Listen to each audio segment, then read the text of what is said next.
Guten Abend, meine Damen und Herren. Ich bitte Herrn Vizepräsident Dr. Richard Schenz von der Wirtschaftskammer Österreich ans Podium. Bitte sehr.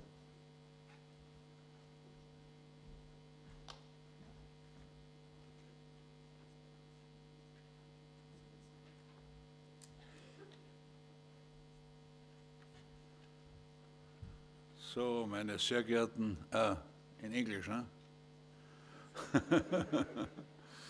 Ladies and gentlemen, I'm really impressed about the number of participants. Thank you very much for coming. We have a really interesting subject, and let me welcome you very warmly at the conference Horizonte with the theme Artificial Intelligence. Are we on the way to abolish ourselves? I would also like to welcome especially our keynote speaker, our panelists, and also the moderator. And many thanks to the people in the chamber who worked very hard to get this event realized. Artificial intelligence is a buzzword to today's life. The evening we will try to shed some light. This evening we will try to shed some light on this important issue for the future of humankind. Top-class speakers from abroad and Austria will give us a quite clear picture how artificial intelligence may change our life in the next 5 to 10 years. Every day we can read about autonomous driving, robots for healthcare, chatbots, big data, digital transformation, disruption of business models. Today, we focus on white-collar automation.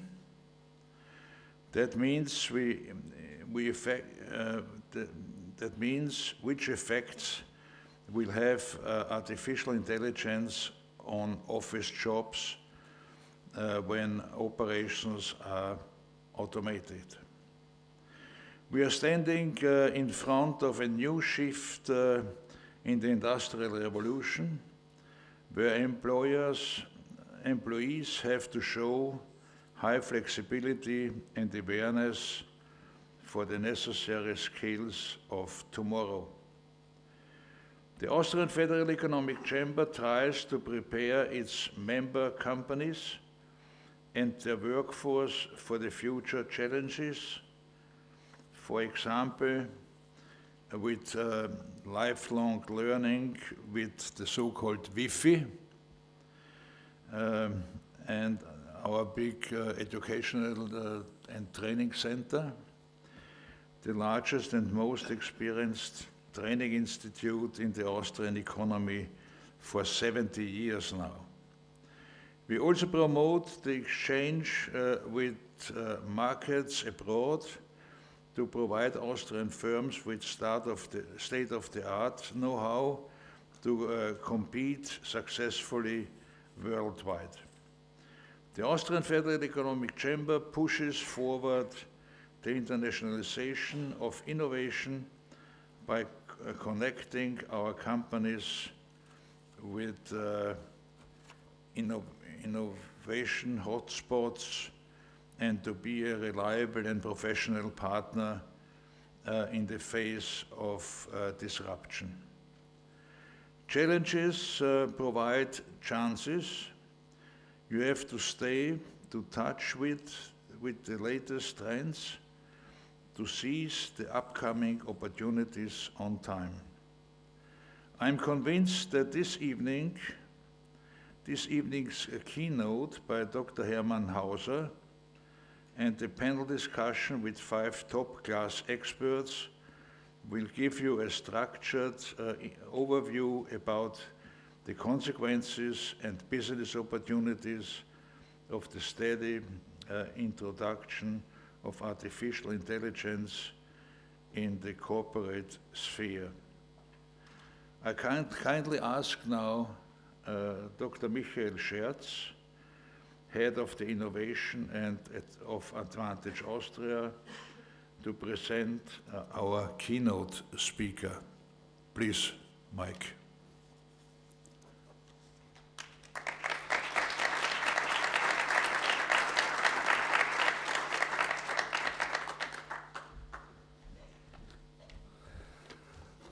Thank you, Mr. President. Ladies and gentlemen, good evening to tonight's event.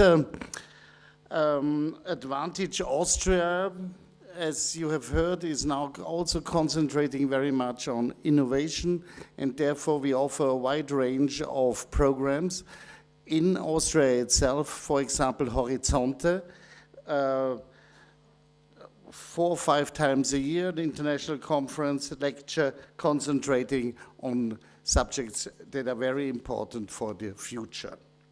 Tonight's keynote speaker is a born Austrian. It's Dr. Hermann Hauser. Dr. Hauser was awarded a KBE Knight Commander of the Most Excellent Order of the British Empire for services to engineering and industry. Serial entrepreneur and co-founder of Amadeus Capital Partners, Dr. Hauser has wide experience in developing and financing companies in the information technology sector. He co-founded a number of high-tech companies, including Acorn Computers, which spun out ARM, E-Trade UK, Verata, and Cambridge Network. Subsequently, Hermann became vice president of research at Olivetti. During his time with Olivetti, he had established a global network of research laboratories. Since leaving Olivetti, Hermann has founded over 20 technology companies. In 1997, he co-founded Amadeus Capital Partners. At Amadeus, he invested in CSR, Solexa, Ikera, Xmos, and Cambridge Broadband. Hermann is a fellow of the Royal Society, the Institute of Physics, the Royal Society of Chemistry, and of the Royal Academy of Engineering, as well as honorary fellow of King's College in Cambridge. In 2001, he was awarded an honorary CBI, Commander of the Most Excellent Order of the British Empire, for innovative service to the UK enterprise sector. In 2004, he was made a member of the Government's Council for Science and Technology, and in 2013, he was made a Distinguished Fellow of BCS, the Chartered Institute for IT.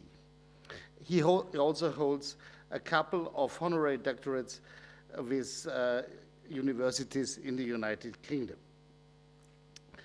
Tonight, he will speak about artificial intelligence, and so we all can be looking forward to learn a lot about the Aladdin or Jinn phenomenon. Thank you very much, and please, Dr. Hauser.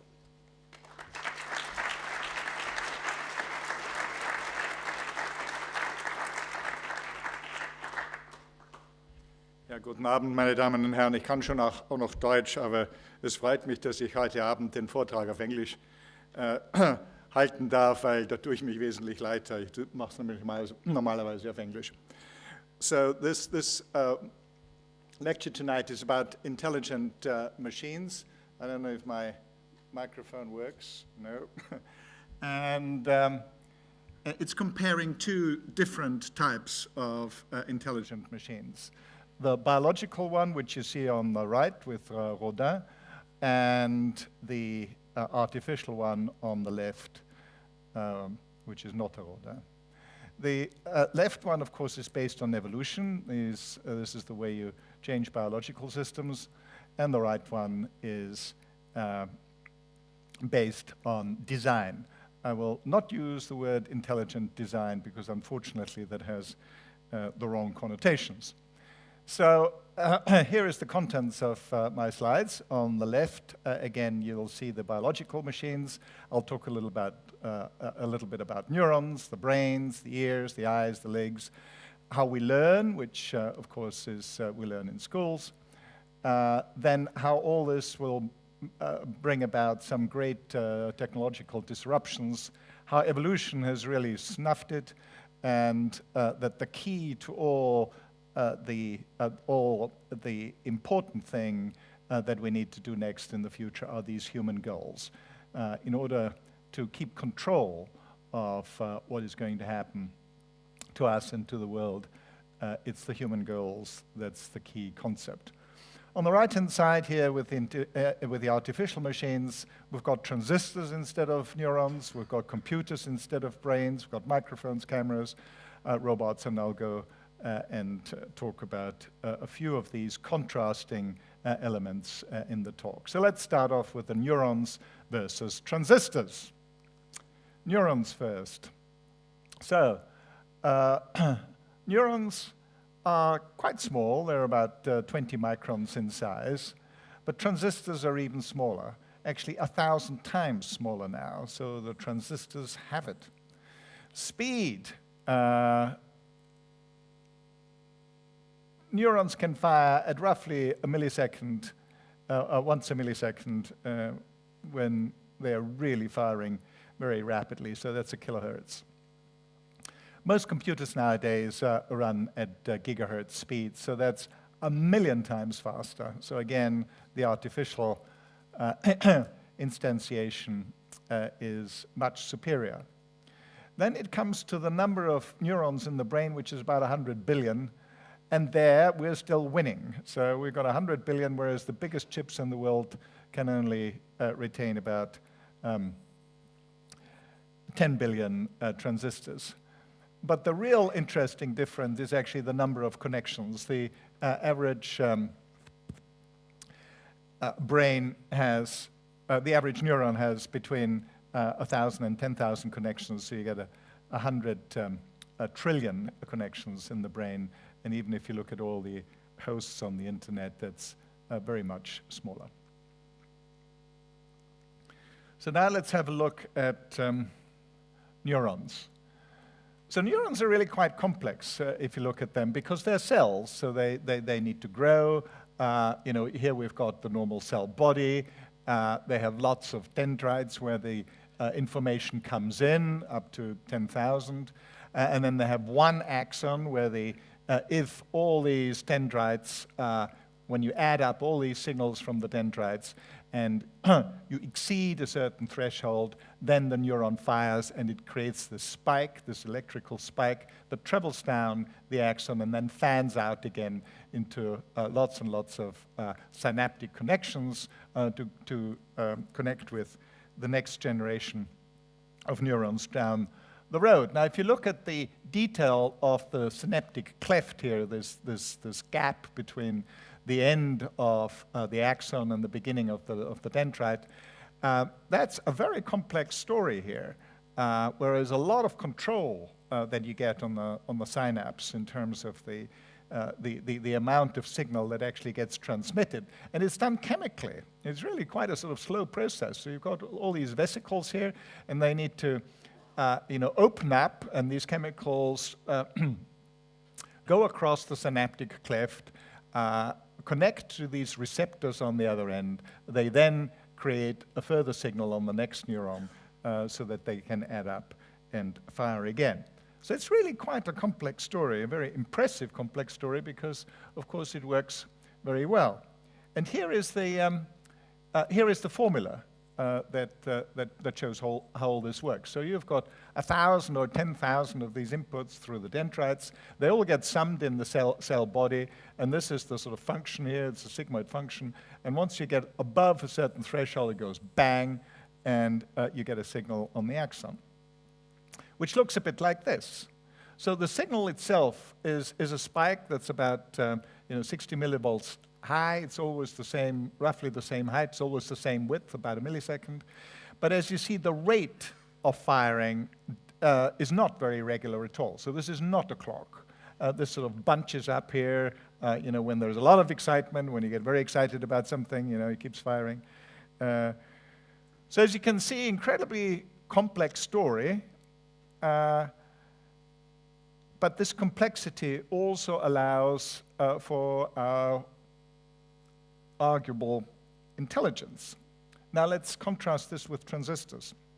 Although they're a lot smaller and they're a lot faster, they're incredibly simple. They normally just have three parts. There's a source of the electrons, where the electrons come in. Then there is a gate, and the voltage on the gate will decide on whether the electrons make it across this gap to the drain, and then the drain just is the bit that passes the electrons onto the next circuit. So incredibly simple, and we can, but we're doing very well with those transistors on chips. And this is the equivalent to the formula that I showed you on neurons. On neurons, we had thousands of inputs. We had the sigmoid curve that sums it all up, the summing thing, and then you get an output. This, interestingly, is the basic building block of computers. It's an AND gate. And a NAND gate, interestingly, is the only gate that you need to build any function in a computer. So it's a sort of universal building block. And it is really quite surprising that a very simple building block like this, and here you've got the truth table, so if A is false and B is false, then the output is true. And the only time the output is false if both of the inputs are true. That's why it's called a NAND gate, a not AND gate. The problem with this is that it works so well, we can represent so many things, also analog things. If you've got a wave, you can have more of these digits, these binary digits, to approximate analog things. So this has served us incredibly well. But I put it to you, this has also been a big curse. Because what happened is that these zeros and ones that even people in schools now learn, this binary system, made us think that we can describe the world in sentences that are either true or they're false. So that something is either red or it's not red, or it's big or it's not big, or it's a house or it's not a house. And this turns out to be a fallacy. You cannot describe the world very well like this at all. The right way to describe it is with probabilities, as we'll see later on. Nothing is ever red, big, or a house. It's only red to a certain degree. It has a certain probability of being red. So how do we think? Well, we'll think with brains and with computers on the artificial side, on the right-hand side. And this was really the most surprising package that I found on the internet when I did the research for this talk. This thing weighs a gram, and is a memory that has 500 gigabytes of storage inside. And this is the fastest computer in the world. It's a GPU from NVIDIA. So let's look at the comparison here of the brain versus computers. So the biggest surprise for me was really the first line, that the capacity of the brain, and it's quite difficult to estimate that, but people who know a lot more about this than I do estimate that our brain can store between 10 to 100 terabytes. However, if you take 1,000 of these packages that I found, and you make a kilogram out of it, which is roughly the weight of a brain, you get to 500 terabytes. So we now already have computer storage that is actually better than our brain storage, which quite honestly surprised me when I did the research. The second one didn't surprise me, but it surprises most people, that the processing power of our brain, we still are the fastest computer in the world. The estimates is that we produce between 10 petaflops and 1 exaflop. So the peta is 10 to the 15 and exa is 10 to the 16, 10 to the 18. and flops of floating point instructions per second. The fastest processor that we have, these GPUs, can do about 10 teraflops. So we are about 1,000 to 100,000 times faster than the fastest computer in our processing power. And we'll come back to how we display this processing power as humans versus computers later on. But of course, we're not that fast in doing integrals or doing calculations. But when it comes to recognizing situations, say when we're driving a car or when we're playing football, we're still miles better than any computer. The other great surprising superior aspect of brains is that we can do all that with 20 watts.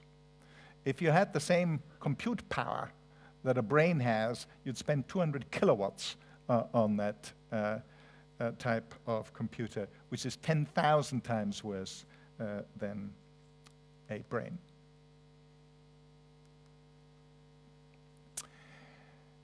Now, we're making good progress in thinking about computers that are closer to the way the brain is organized. This is through neural networks. So the brain on the left-hand side is massively parallel. That's why, despite the fact that a brain is so slow, we still get these very high performances. And the memory in the brain is distributed throughout the brain, not concentrated in one sort of bottleneck area like in a computer, and there's sparse connectivity. However, we're now producing computers that mimic that brain architecture, and these are computers that are more connected like the human connectome here, which is a wonderful new piece of research that people can do where they actually show the way all these 200 different or 400 different parts of the 200 different brain regions are connected. This picture is an MRI picture from a perfectly good university to the west of Cambridge, done from 461 people. And here we've got the processing unit called an IPU, an intelligent processing unit, which is produced by a new startup that we've also backed at Amadeus called GraphCore, which has just managed to raise another 50 million, very unusual for a European semiconductor startup, and from Sequoia, which is one of the best venture capital companies in the world. And it mirrors this brain architecture by being, and this is a very unusual event. This, in my opinion, is only the third time in the history of computer science that we need a new type of processor. The first time was the change from CISC to RISC, which produced the ARM processor that's now become the dominant processor in the world. The second time, it was the GPUs, the video processors that companies like NVIDIA sell. And now we have a new type of processor for machine learning, which we call the IPU. And the reason why we need a new type of microprocessor is that Moore's law has come to an end. So Moore's law was this idea that computers will improve by a factor of 2 every 2 years. But for the last 5 years, all the processors have been stuck at about 3 gigahertz. You can't go any faster than 3, or much faster than 3 gigahertz, because there's this little problem with the speed of light, and we haven't found a way of changing that yet. So the only way of improving the performance of computers is by using lots of them. And this is a chip that will have 7,000 processors on a single chip, together with 350 megabytes of RAM, so that most of the processing is done on the chip itself. So you never need to go off chip, which slows you down a lot. It will probably be the largest chip in the world, about 1 inch on a side, and has this new architecture called the bulk synchronization protocol. So the reason why this works for machine learning is that machine learning normally works on very large data sets. So you can actually parallelize the processing that you do on it. The reason why we couldn't parallelize alt programs is because there is no general way of parallelizing programs. It only works for very specific cases. Fortunately, machine learning is one of those cases, and that's why we need a new type of processor for that. And GraphCore, I think, might, with a bit of luck, it might become the next ARM. And there's another processor architecture that is done in Manchester. Now, let's compare the ear with the microphone. I'm afraid we lose this war as well, because the frequencies, of course, that we can now hear with artificial microphones are very much higher than the frequencies that we can hear with our ears. Our ears also give up about 120 decibels because your eardrum just chatters. And the localization is also much finer with array microphones, and that turns out to be the key for the next improvement in user interfaces. So all of you have lived through the revolution of having a touch interface on your mobile phone. This completely changed the way we interface with computers, and this happened very rapidly, and all of you, I expect, learned how to do this in a very short time. This is nothing compared with the revolution that is just about to happen. You see the early signs of this in products like the Echo from Amazon or Google Home, where voice becomes the main way in which you interact with computers. And the reason why this works now has to do with array microphones, that you can hear people talk across the room as you do now. You can hear me because you can shut out all the other noises by having two ears and knowing where the voice is coming from. So this allows us to understand what people are saying in a noisy room, because you know where the speaker's mouth is, and you can shut out all the noise that goes around in a party around you. And this technology is called beamforming microphones, because it forms this beam of microphones that will only listen to the noise that comes from quite a narrow beam, about 5 degrees, and that allows a computer to behave a bit like a human, of being able to listen to somebody across the room. And both Echo and Google Home, when you speak, it might be somewhere in the corner of a room, will understand what you say. So you can say, you know, Alexa, tell me what the weather is tomorrow, and it will. If we now look at the eyes, of course, we see with eyes, computers see with cameras, and there the difference is really quite spectacular. Microscopes can now see angstrom distances, and our resolution is about 0.1 millimeter. The most amazing difference, I must say, and I couldn't believe this when I saw this first, is the resolution that we now have with cameras that go down to a picosecond.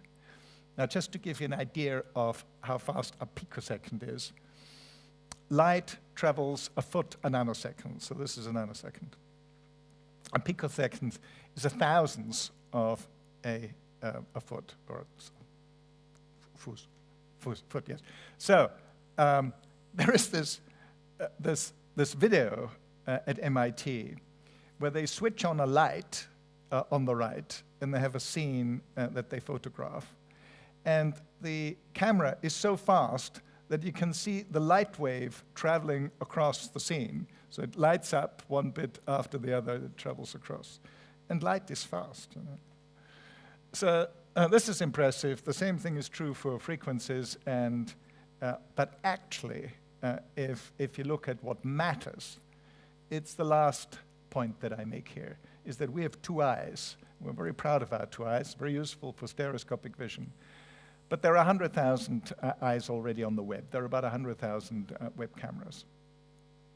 And that's really the key. It's the availability of these immense data sets that is now available to people, not just as static data sets somewhere in a room, but as real-time data sets. I mean, 100,000 cameras can come at you, at the same time.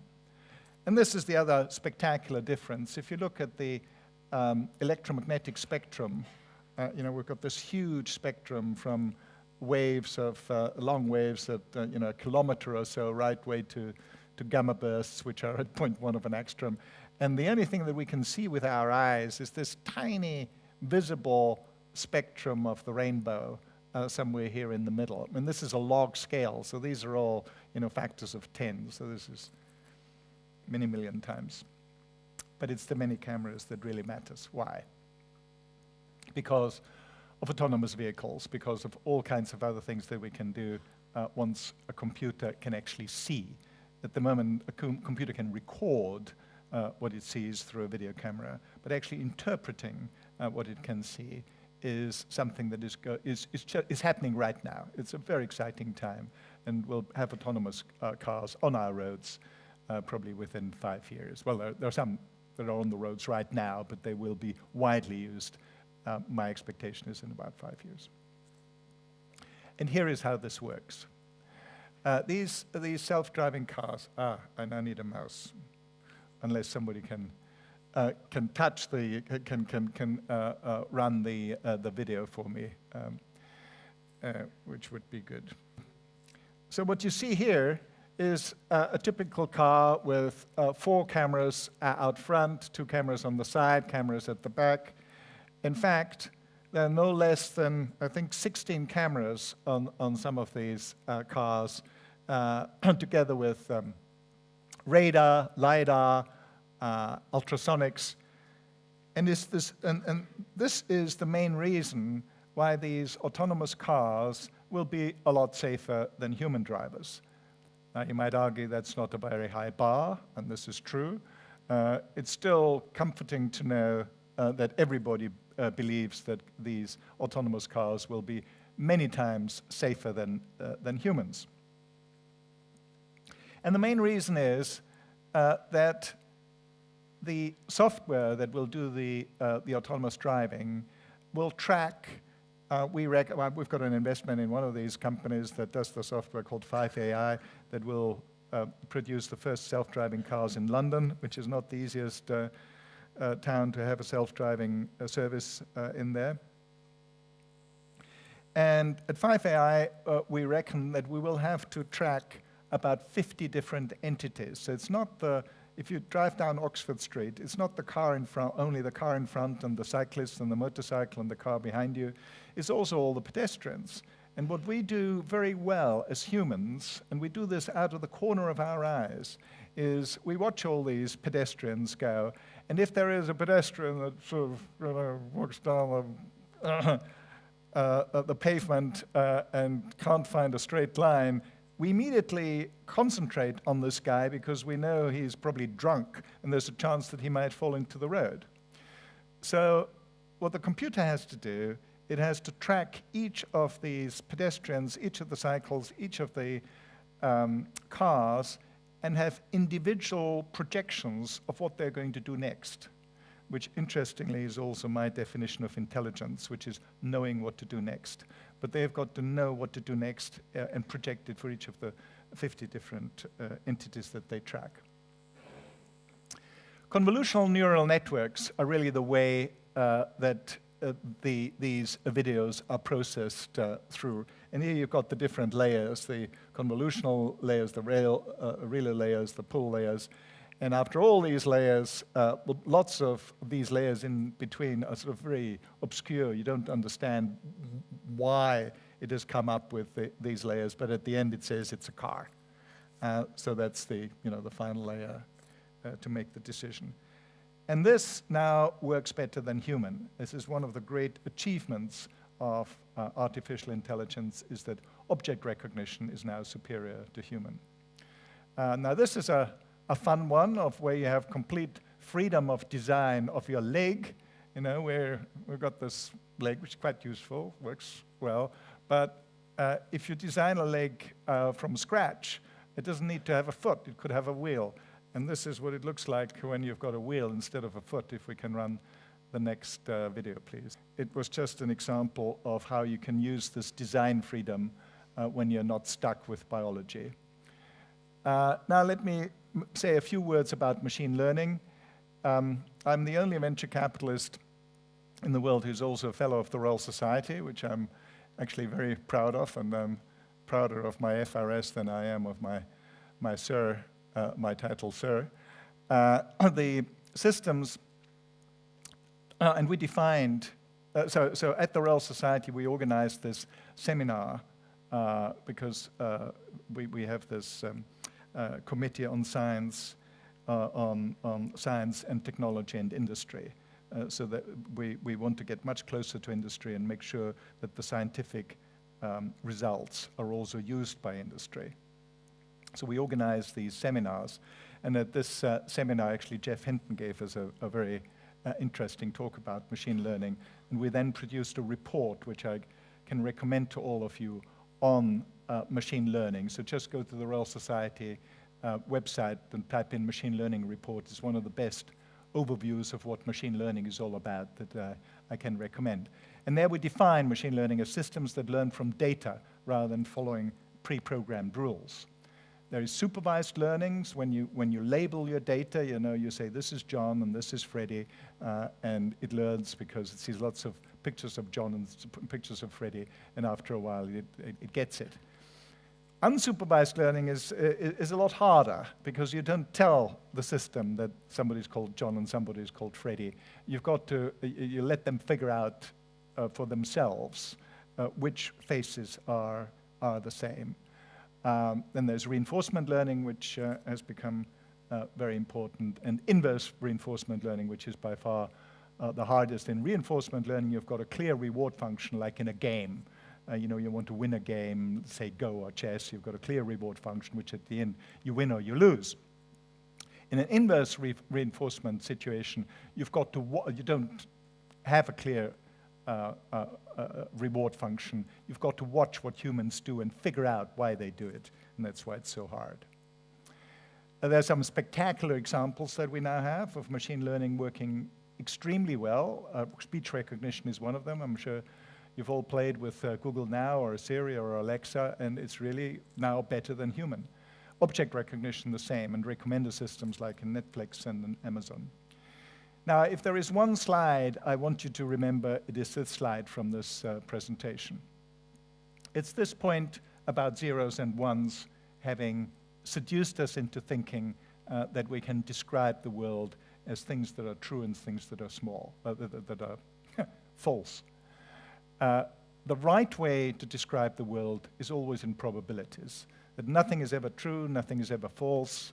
When you talk about the real world, this is not true for mathematics, of course. Everything is just probable, more probable or less probable. Now we've got a perfectly reasonable shortcut that if something is very, very probable, very likely, then you call it true, and that's fair enough. But in reality, nothing is ever really true. So what do you give up? You give up determinism, which is a great shame because people like the security of deterministic arguments because everything becomes statistical. But you gain the fact that you don't have to program anymore. You can teach, you can provide the system with training data sets, and it will figure out itself what it should do. Of course, it needs big data in order for this to work. But the most important thing is that it needs human goals, because we've got to tell it what it should optimize for. Unfortunately, this is something we're very bad at, and that's why I call this the genie problem, that we don't normally know what to wish for, and if we wish for something, we normally wish for the wrong thing. So this is getting rather dangerous here, because these systems are very powerful. If we give them the wrong goals, they'll do the wrong thing. So, artificial intelligence, my neighbor here, Steve Hawkins, has said, he's my neighbor in Cambridge, not here, that success in creating AI would be the biggest event in human history. Unfortunately, it might also be the last, unless we learn how to avoid the risks. And Elon Musk, who is the new Steve Jobs in Silicon Valley, said, "Hope we're not just the biological bootloader for digital superintelligence." Unfortunately, that is increasingly probable. So these are people, together with lots of other bright people, who are getting quite worried about that. I'm actually even more worried about Life 3.0. I don't know if you've come across that latest book by Max Tegmark, who defines Life 3.0 in contrast to Life 1.0 and 1.2.0, where 1.0 is the sort of nematode word, where both the hardware and the software evolve. So the nematode word, of course, can only change itself through evolution, but it can't change its behavior either. It can't tell the children where to go to find food. That behavior also evolves.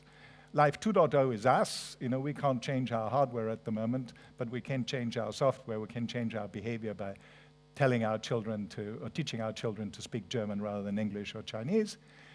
Life 3.0 is when we get control of our hardware as well. And this is just about happening with gene synthesis and synthetic biology. So this is actually one of the most interesting new developments in synthetic biology. The example of AlphaGo was another big milestone that showed that machine learning has come of age. In particular, I want to tell you the story about move 37 in game 2. This is Demis Hassabis, who is one of our computer scientists in Cambridge, who's now head of Google DeepMind, and this is Lisa Dahl, who at that time was the best Go player in the world. So move 37 in game 2 was played on lane 5, lane 5. Normally, in the early stages of Go, you only play on lane 3 and lane 4. This was such an outrageous move that Lisa Dahl got up and walked around for 15 minutes because he couldn't make up his mind whether the computer just had a bug and made a stupid mistake or whether it was a stroke of genius. It turned out to be the latter, and it was that move that won the game. This was such an important event for the Go community, which is really perceived as much as an art form as it is as a game. So having a new move like that is a bit like discovering a new Picasso. I mean, it was completely, revolutionary. And people described this move as intuitive. So it was the first time that a computer did something that was associated with intuition. Fortunately for mankind, there was then also move 78 in game 4, which was equally brilliant, but was played by a human. And it was the only game that Lisa Dahl won in this 5-game match where 4 were won by AlphaGo, the computer program, and 1 by Lee with this brilliant move. I don't want to go into the history of AI, but I want to tell you more about the disruption that will come about because of AI. The main disruptions come about not with technology, but with the change in the business model. Is if companies could have to change the way they work because technology forces them to do so.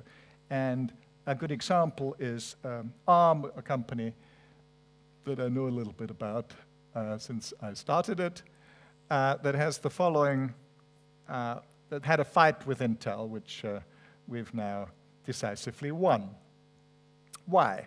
It was the change of business model that did it. Both Intel and ARM had basically intellectual property.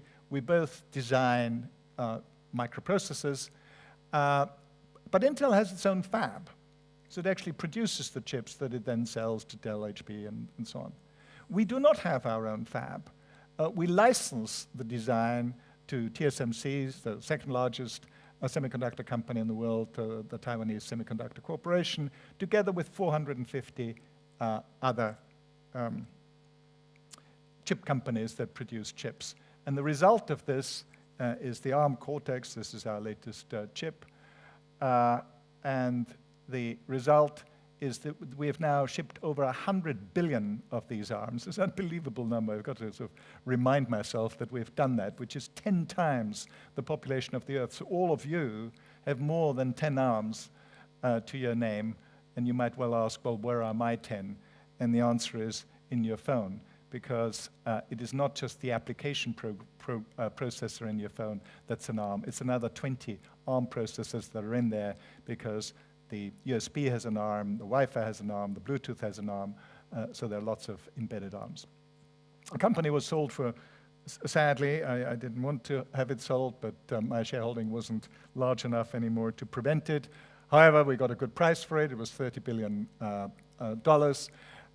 We have a 95% market share of mobile phones. We're outselling Intel 20-1 at the moment. But even in the revenue terms, people say, but you've got little processors, they're very cheap. Well, even in dollar terms, the ARMs in the world have overtaken Intel revenue in 2010. Why can a little Cambridge company outsell Intel? Intel, if you look at the number of processors per year, has become a niche supplier compared to us. It's 20-1.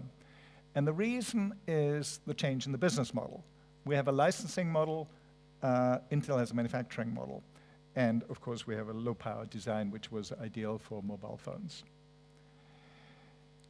I gave another talk called The 6 Waves of Computing, where I show that 6 times so far in the computer business, the dominant company like IBM, DEC, Sun, and then again IBM in the PC, when they're in the PC wave, say, and they dominate that wave, they then always miss the next wave.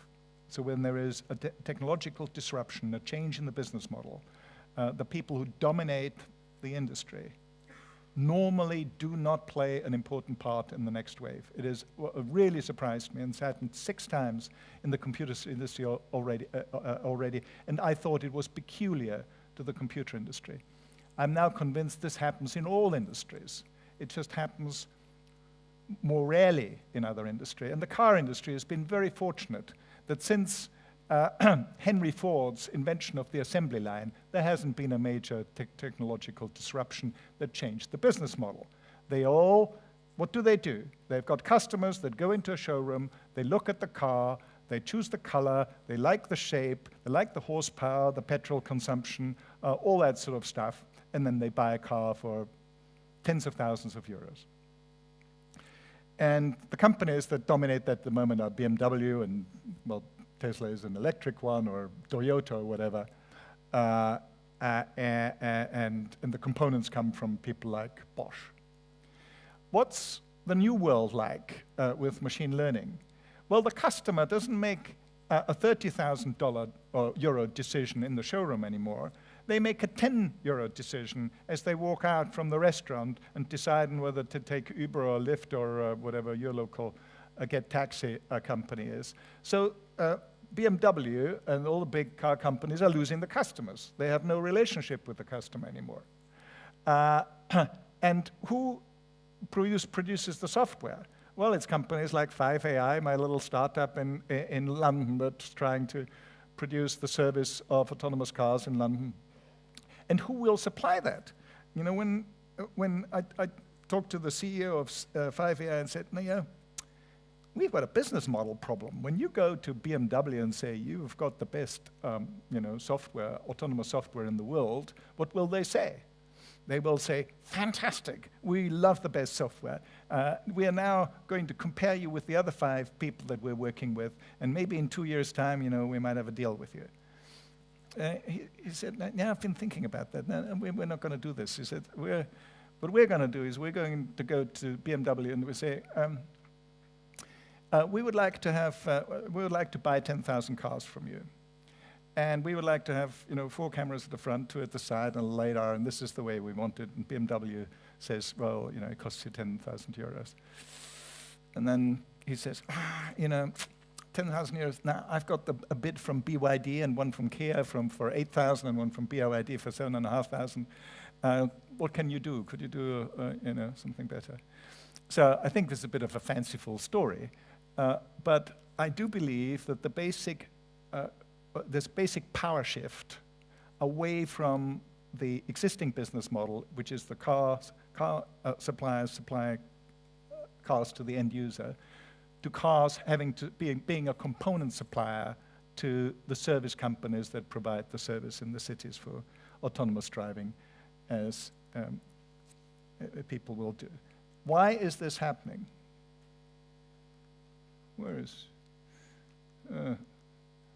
This is unfortunate. So there's a very important slide missing here. And the slide is a picture of my son. because my son Michael is responsible for this. So I said to Michael when he was 18, are you going to get your driving license now? Because this was the most important thing in my life. When I was 18, I wanted to drive a car. Right? This was freedom. Girls could, could give them a lift. And his answer was, what for? I said, well, to drive a car. So what would I want to do that for? Well, Michael, it's the car. So he explained to me that he does not want to drive a car. He has no interest in driving a car. How can this be? He lives in London, he's very happy. Well, if I've got a car, I've got a millstone around my neck. I have to find a parking place. It costs a lot of money. Why would I want to do that? So I thought he was a Cambridge-educated weirdo, as we listen. And then I meet his friends. Now his friends all have the same view. So there is a generation of people coming here that I don't understand that don't want to drive cars. And this is dangerous for the existing car industry. There's a similar problem in healthcare with the business model in pharma. So let me just finish because we're short of time. About natural selection. Because we are now grabbing hold of our own gene sets, the story of natural selection is really finished. We now determine the future of ourselves. And the reason of that, of course, has to do with Aristotle's logistics first, then the Bayes formula, which really introduces probabilistic arguments, and then Alan Turing, who is also was a fellow of my college, King's College in Cambridge, and he did fantastic work on finding out what can actually be computed. It's the computability work that he did. And we now, in conclusion, have to accept that we will have a new partner.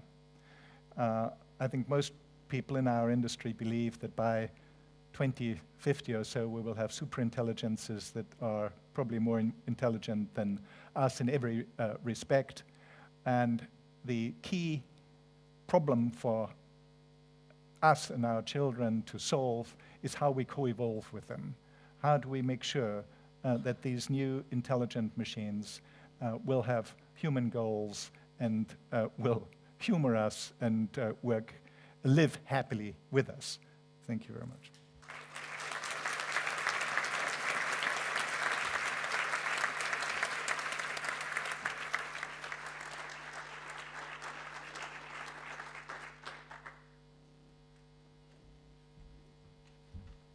Check, double check. Good. Good evening. Hello. Triple check did not work. Good evening, everybody. My name is Clemens Wasner, and I would. Now it works. Yes. First time is the charm. And now I would like to welcome you to the podium discussion. So instead of introducing the podium participants one by one, I would like to ask you on the stage, and each of you give a short statement why you are here and what is your background. So, yeah, first and foremost, Sir Hauser, I think we don't need another half an hour introduction, please. Yes. Then next, I would like to, hello? Yes. Next, I would like to welcome Sato-san, flown in from Tokyo yesterday.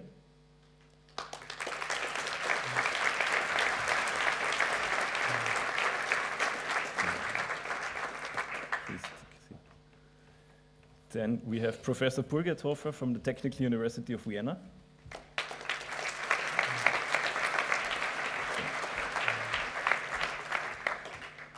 Then Mr. Heinrich Schmidt-Spitzfelden from Kapsch.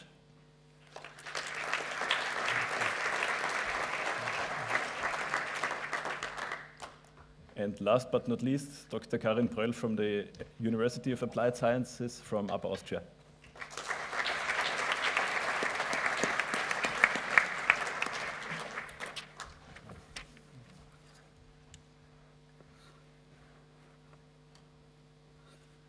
So, very well. So could each of you give a short statement? What is your background? And yeah, what brought you to this event? So let's start with Sato-san on my right-hand side.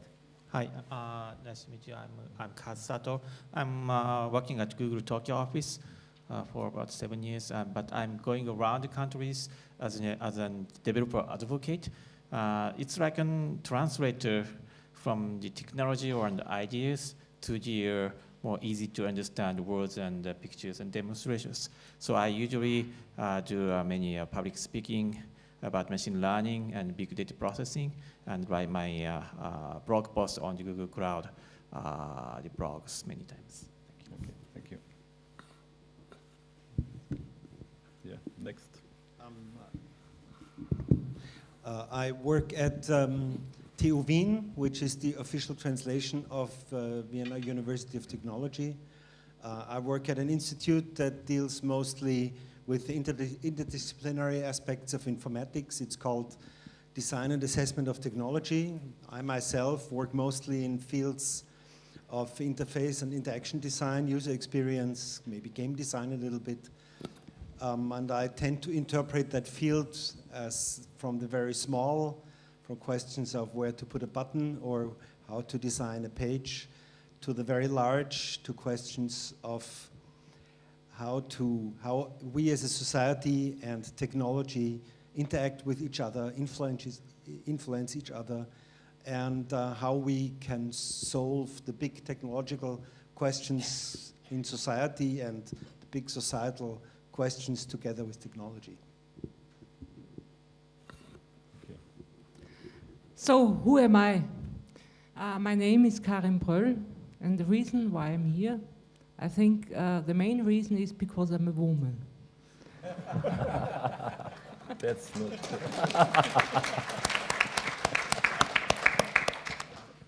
But I stop joking now. I am coming from Hagenberg. Hagenberg is a small village in the north of Linz in Upper Austria. And there's a location of the Upper Austrian University of Applied Sciences.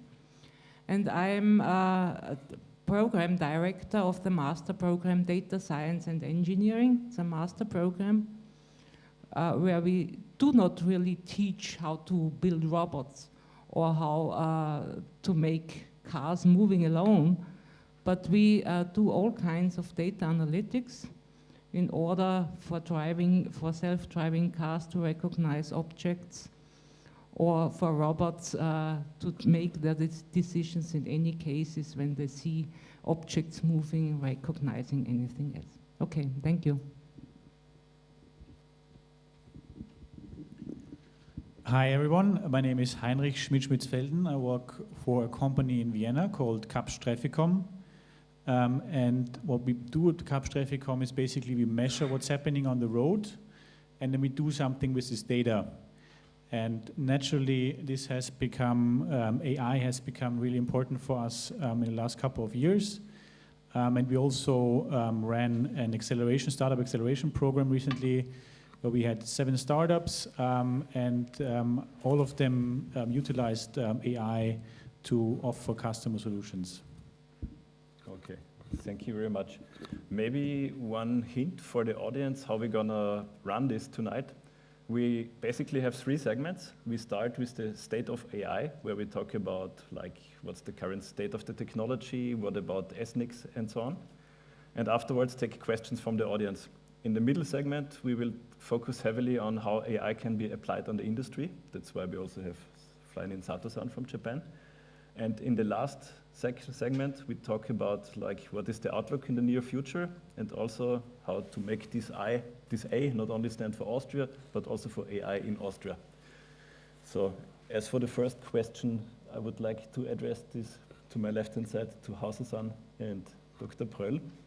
You mentioned, even in the presentation, you mentioned once that this fascination with the topic of artificial intelligence, this is actually something humans are dealing with basically since the start of mankind. And another topic or phrase you quite often use is the 6th wave of computing. What I now wonder a little bit, if you take a step back, is why that the hype is not new, but why are all the breakthroughs happening now? So what is different this time than, let's say, 10 years, 20 years, or 50 years ago? Yes,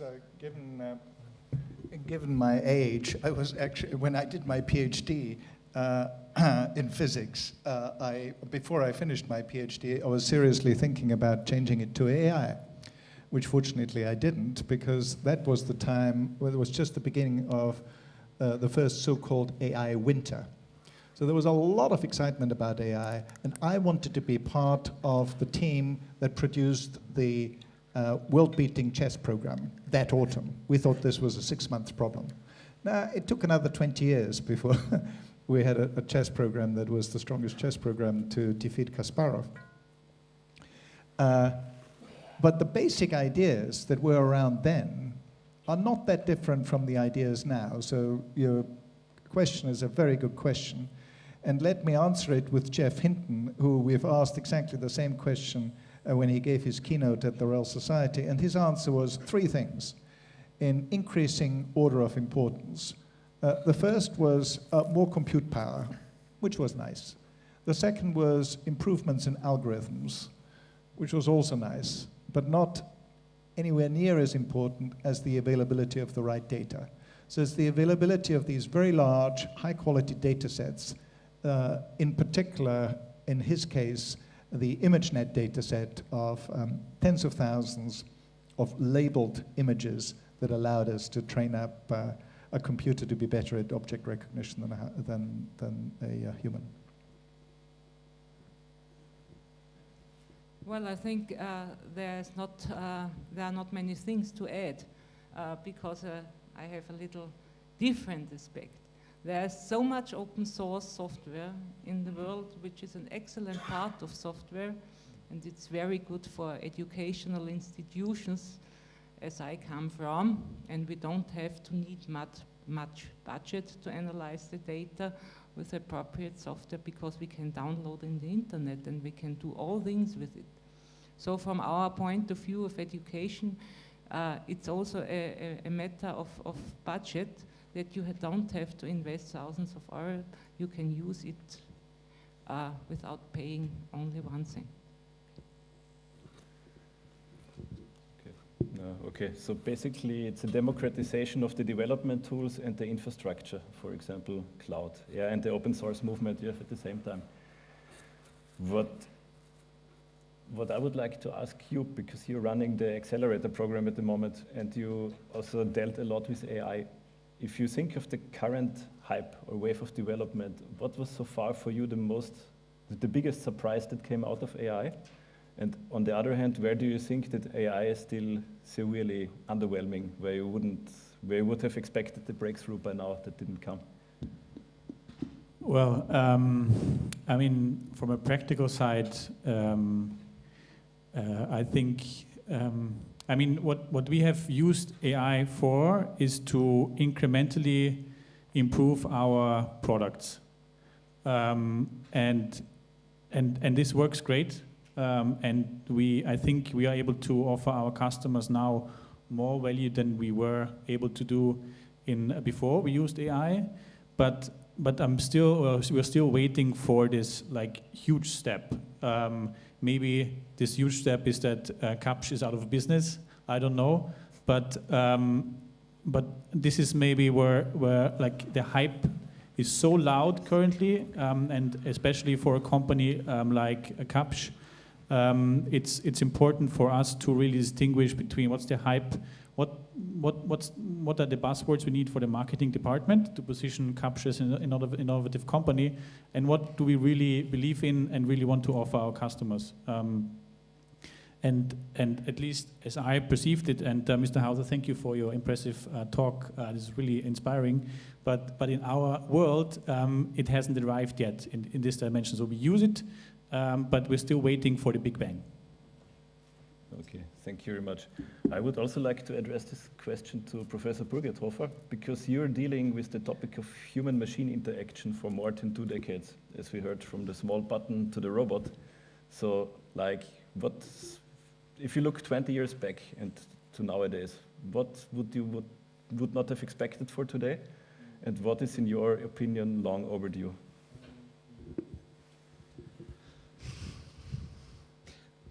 I remember that 20 years ago, the first researchers started to fantasize about how we would talk to machines one day instead of interacting with them. I still think this is not going to be the future of human-computer interaction, as most of the times people don't want to talk to a machine when they interact with a machine, because the situations where you want to talk to machines, they're really a small subset of where you interact with machines.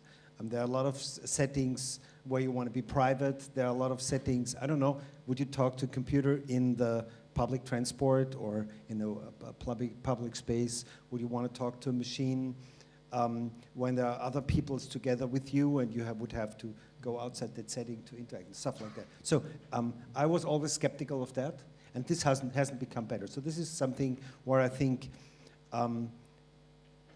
while we have made tremendous strides toward understanding language, which is fascinating to me, at the same time, the use case for this has still not arrived for me. Most people don't talk to machines, and I think still most people don't want to talk to machines.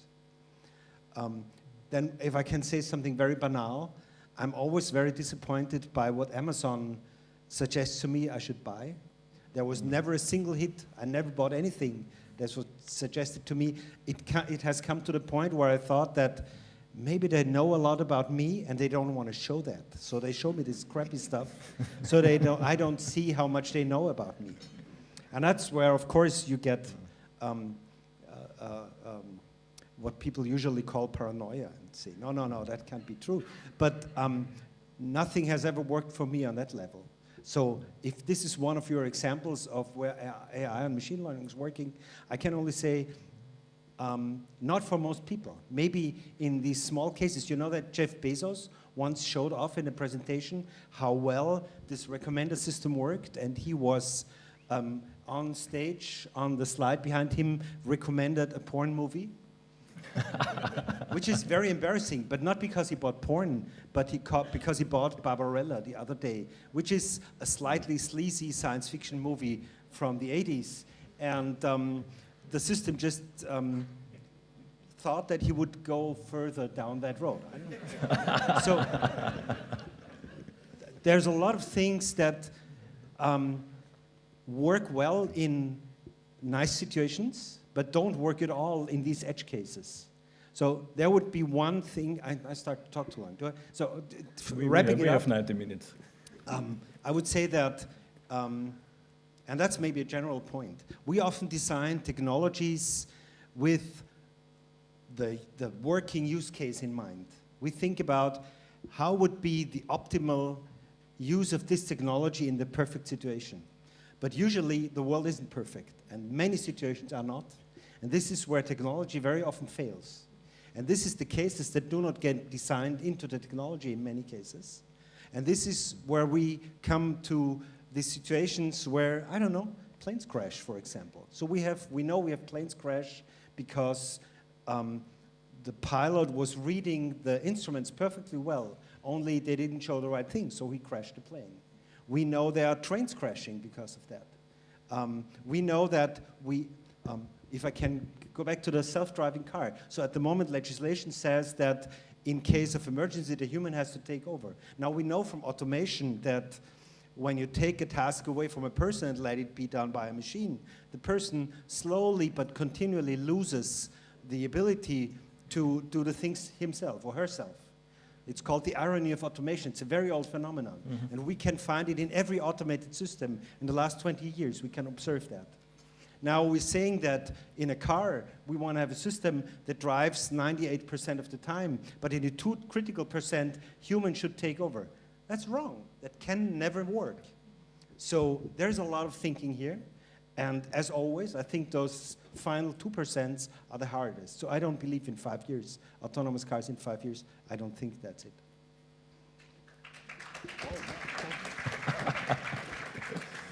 Okay. Yeah, the example you give with self-driving cars is really interesting because just last week, Google subsidiary for self-driving cars, Waymo, They did extensive study with level 4 and level 5 autonomous driving. And the results they got with level 4 driving, they were devastating, because they said in the level 4 means that what Professor Burgerthofer just described. Means most of the time you can sit in the car, but for 2% of the cases you still have to interfere. And they found out in the beginning, the people were like sitting there and expecting something to happen. It's like the mouse, you know, the cat waiting for the mouse to come out. But eventually nothing happened. So after one or 2 weeks, they started to read newspapers. Some people even fell asleep. So the experiment was immediately aborted, and they switched to level 5. Can I say something there? Now, there are two very interesting things about that, about the irony of automation. One is the accidents are, in the end, always human error. At least that's what it says on the paper. But it really is a devastating fail of the whole machine-human system that has happened. So we've worked with, I'm not sure whether I can talk about them. We worked with an organization that have introduced an enormous amount of automation in the last couple of years, and the automation is very secure. There's a lot of focus on safety, and they saw that there was no reduction in overall accidents. And it turned out that the accidents happen within 15 minutes of a person taking over, where the automation fails because something is not right. So there was exactly this overload of information in the moment you have to take over. It's a slower thing than driving a car, so there it would be seconds, here it was 15 minutes. And this was a very simple statistical analysis of all the accidents they had, and we saw that 75% happened within that magical 15 minutes. And suddenly it became clear that the whole automation system was designed and planned without any respect for the person sitting there. So on the one hand, this is just something humans are really bad at, sitting and watching and seeing if everything is all right. This is where our brain just switches off and says, I have better things to do than sit here and watch this stupid situation evolve and see if everything is all right. And it goes thinking and making math and playing games and all the kinds of stuff. So even before you fall asleep, you're not aware of what's going on anymore. And at the same time, when you have to take over, you have to this huge context switch, which depending on the complexity of situation, can take up to 15 minutes until you're in it and you're master of the situation. So the way how the automation systems are planned are just not human-centered, not correct for humans.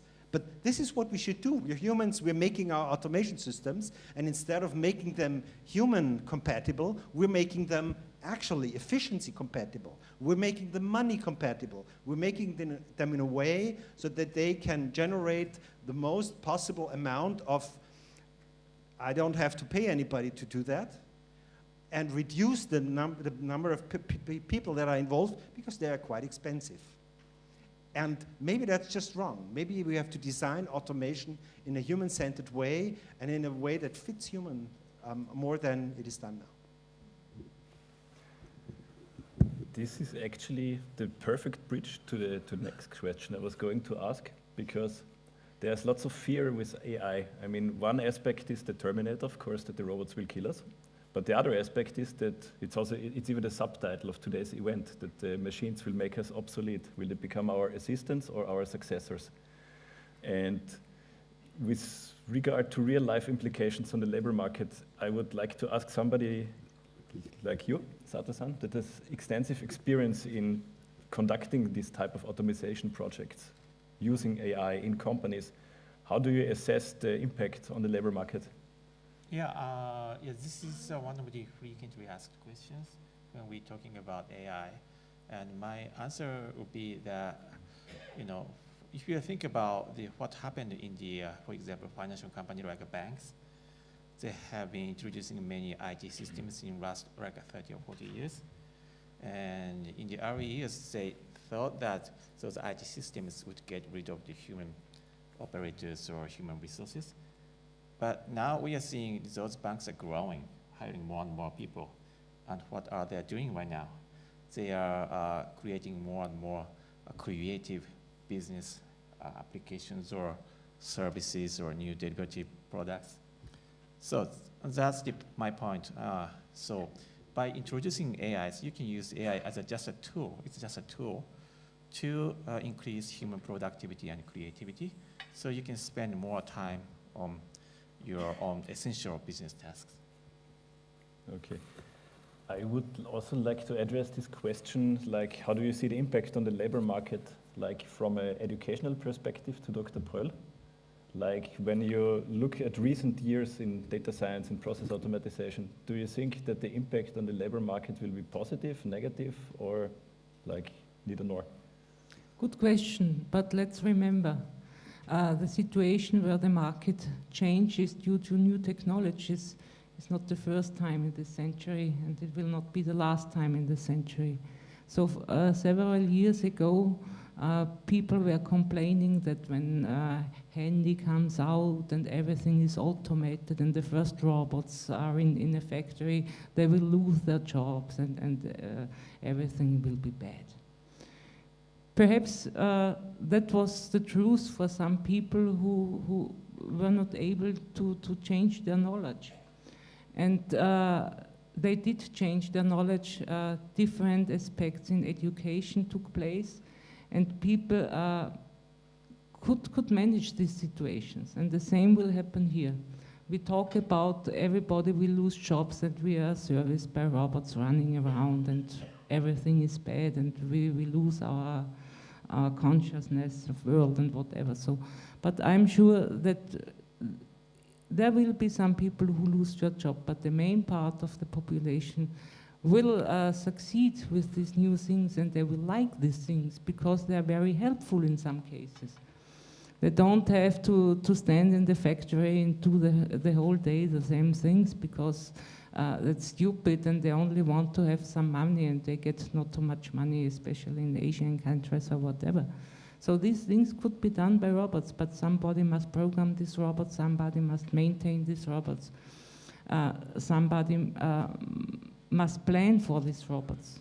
And it will, I think, change the aspects of the market, and it will not lose many jobs in this field.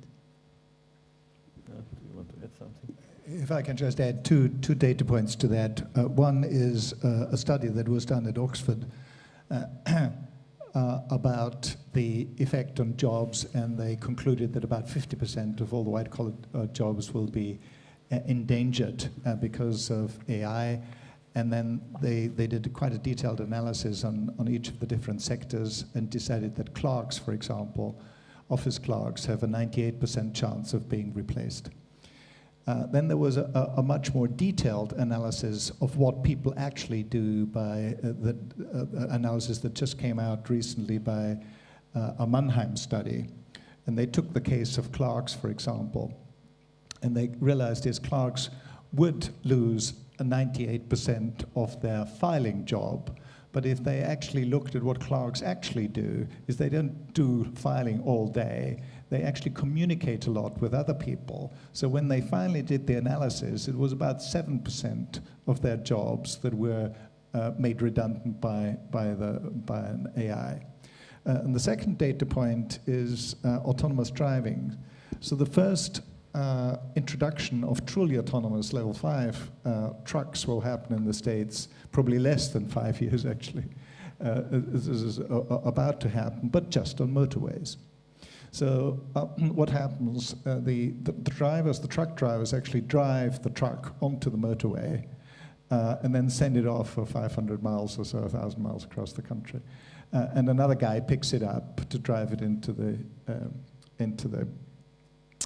city. People got very worried about that because they concluded there were lots of truck drivers and they will all become redundant, and isn't this terrible? Until they actually looked at the statistics of this particular sector.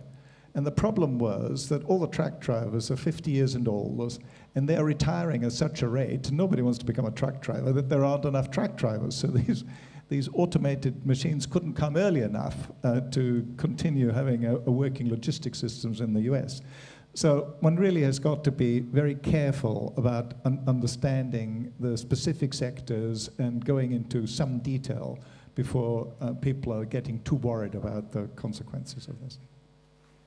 Okay, thank you very much. Actually, to the data point, I would like to add, it started in the UK originally. The Luddites, this was in the 18th century.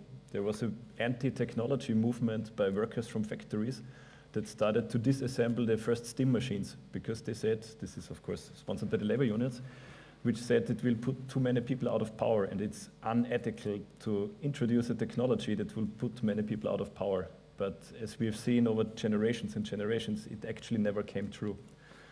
But one thing that is, in my opinion, very specific to artificial intelligence and the discussion around it is the topic of ethics.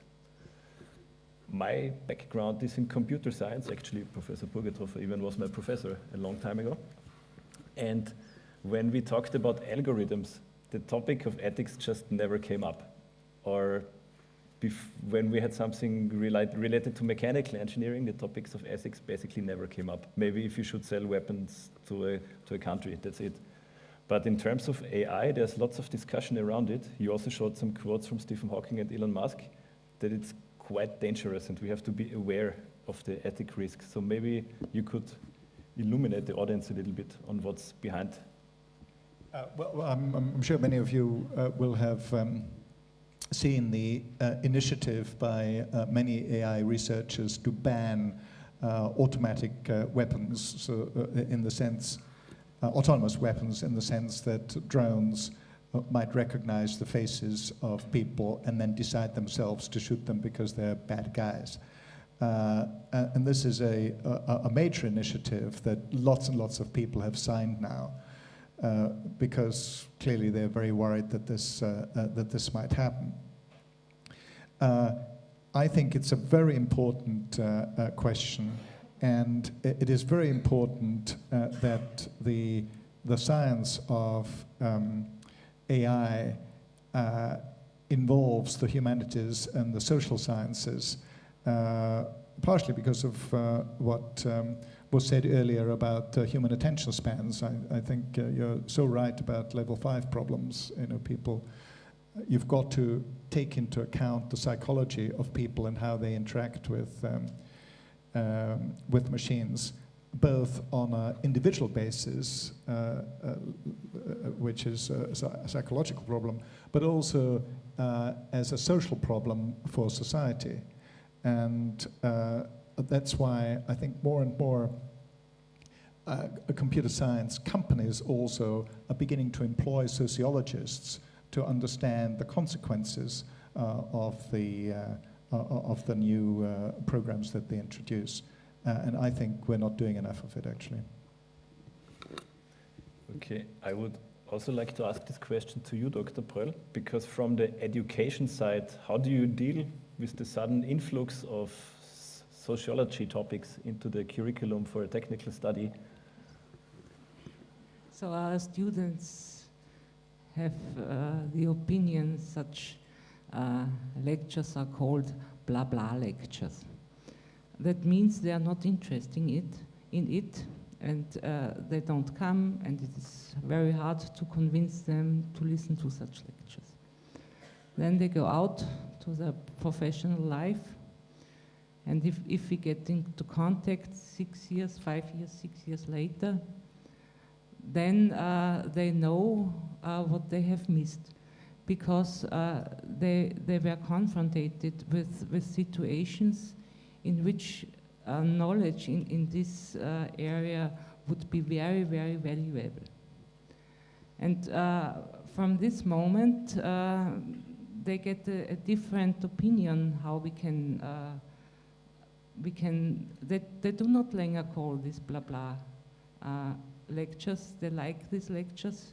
They have trainings from their companies they're working for in this area.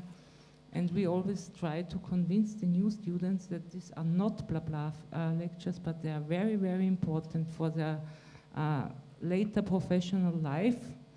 But it's too early for them now to get to know this why. So it is a kind of late consciousness that these things are very, very important. Okay, thank you. And how is a large corporation like Google dealing with this topic? Because you don't have the luxury, so to say, like a university or educational institution, that you can still form the people, but you get actually people that did for 10 to 15 years something completely different with an old-fashioned mindset, or let's say unethical in the worst case. Yeah, actually, so can you repeat the questions? I don't. Okay, how do you, artificial intelligence is also a topic, how to say, strongly evolving ethical questions. How does a company like Google make sure that these ethical questions are raised during the development of your products? For example, that you do not create a racistic image classification system. Okay. I'm not sure this could be an answer, right answer for you, but we recently published a paper that is titled TensorFlow Extension, which is the name of the framework we have been using for our machine learning and AI-based services that has the validation systems. So we continuously training our machine learning model, but we not just deploy the model into the production without checking anything. We always do the validation against the many different rules. And once we have found any the errors or the overflows or anything against the rules, then we roll back the models instantly. So we have the versioning system, so the different the machine learning models that is trained in the past. So at Google, we have been so careful and sensitive about those the validation of the machine learning models. Okay, thank you very much. So actually now it's time for some audience questions. And because we have a sir here on the podium, it's ladies first.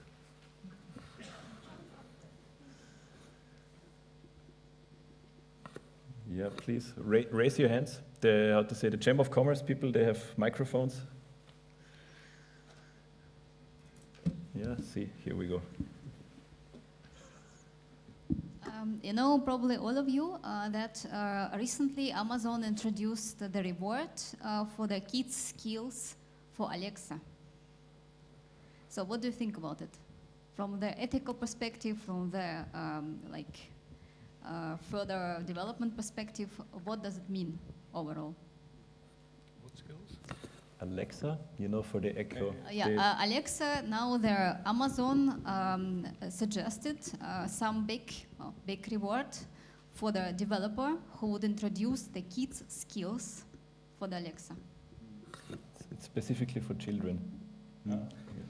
The fun thing is that if this was recorded and played on radio, then people would have all kinds of problems because of the number of times we said Alexa in this discussion, and it triggered the Alexas at home.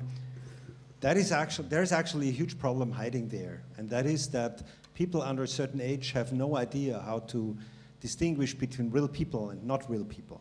So the model of what Alexa is for many small kids is that there's a person sitting somewhere answering their questions. Now, of course, we can see that as a problem or not, but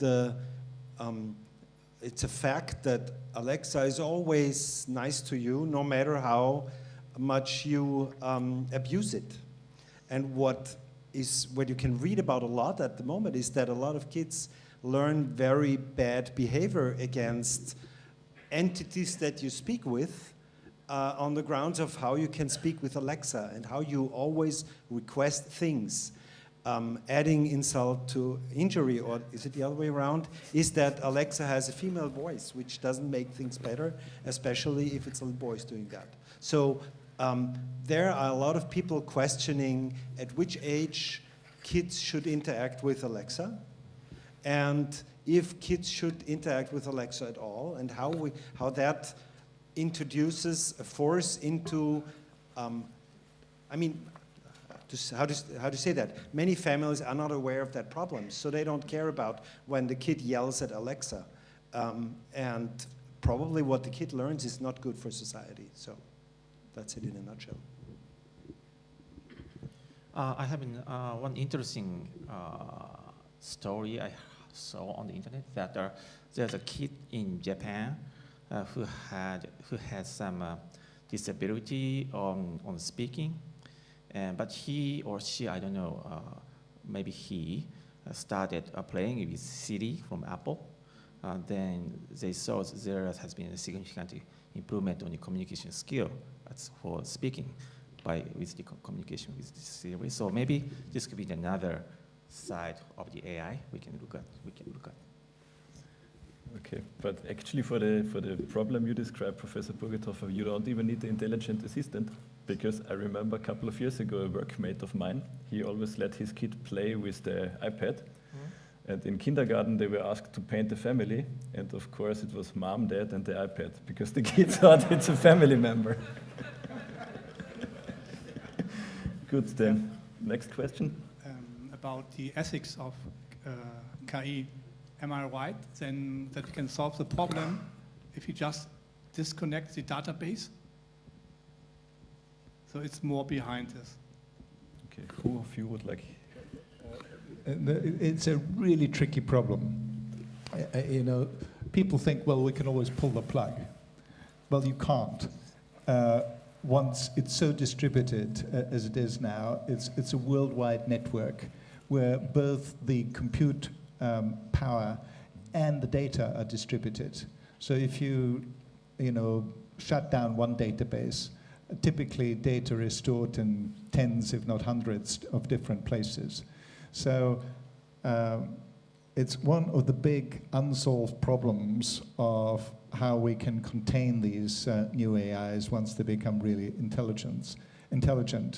And this book that I mentioned, Life 3.0, has a very nice list of all the different ways in which this can develop. Some of them, are pretty terrible. Most of them are sort of reasonable. Another good book that I can recommend is Nick Bostrom's book on superintelligences, where again these issues are discussed in some detail. Okay. Bernd Taucher, I'm a corporate lawyer. I have a question on autonomous driving, actually. How do you make sure that the car that is being run by the system is running without failure at all times? I can't. Yeah, who wants to answer that question? You don't need a lawyer to answer it. Maybe I can say something about it. So what you're touching on is a very important question from a legal standpoint, of course, and one that is immensely difficult to answer. At the moment, for example, when you drive a Tesla, everything that you do gets transmitted to Tesla, but it's their data. There is no way you can access that data to, for example, show that the car actually made a mistake. And that's only a small part, because you don't know how the car decides anything. So you don't have a chance of showing or proving that it was not you that made an error, but the machine. In all known cases or publicly disclosed cases of Tesla involved in an accident, Tesla was able to show that it was actually human error and not Tesla error, with a few very early examples being machine error. But because we don't have access to the data, we don't know whether it's true what they show us. So there is a huge problem of scrutiny in self-driving cars, which is that neither the algorithms that drive nor the data that is collected while driving is accessible to anybody but the company you buy the car from. I think this is a mistake, and this is something where legislation should step in and mandate that we only allow self-driving cars when they have an additional black box that collects data, for example, or when the software is open source, which is a brilliant idea in my eye, so that we can actually see what happened when a self-driving car is involved in a crash, and we can learn something from it. My name is Wolf. Can I answer directly to Mr. Burgerthofer? The question is not a legal problem. Is a legal problem by itself, but data which I produce by driving are my data and are collected by me, and Tesla has no ability to use it against me or by itself, because it's on my data and it's my property, even in Austria. So it's a big problem. In theory, but in Not in practice, theory. you don't even have access to this No, data. no. Look at paragraph 292 of the general civil right. That's my data, and I own it. And I have not been given them away without any knowledge about all such things. So I completely disagree. I know it because I'm involved even in standardization and all such problems, and I try to teach the experts working there to be very careful about the data they give out. And from this point, I'm completely looking at the general data protection regulation. It's completely the other way around, as you told me. But if you look at Max Schrems and his efforts to get data from Facebook that he himself generated, and he for now, I think, 10 years was not able to get anything other than the trivial stuff from them, then there's a huge gap between my right and the practice, isn't there? Yeah, but this is a difference because Facebook is an US company, and in US we have not such rules that we have in Europe, and even in Austria. No. Facebook is, in the case of us, Facebook is an Irish company. Yeah, but even if you look at the right in Ireland, then it's a completely, it's like in Middle Age, and not in the modern age.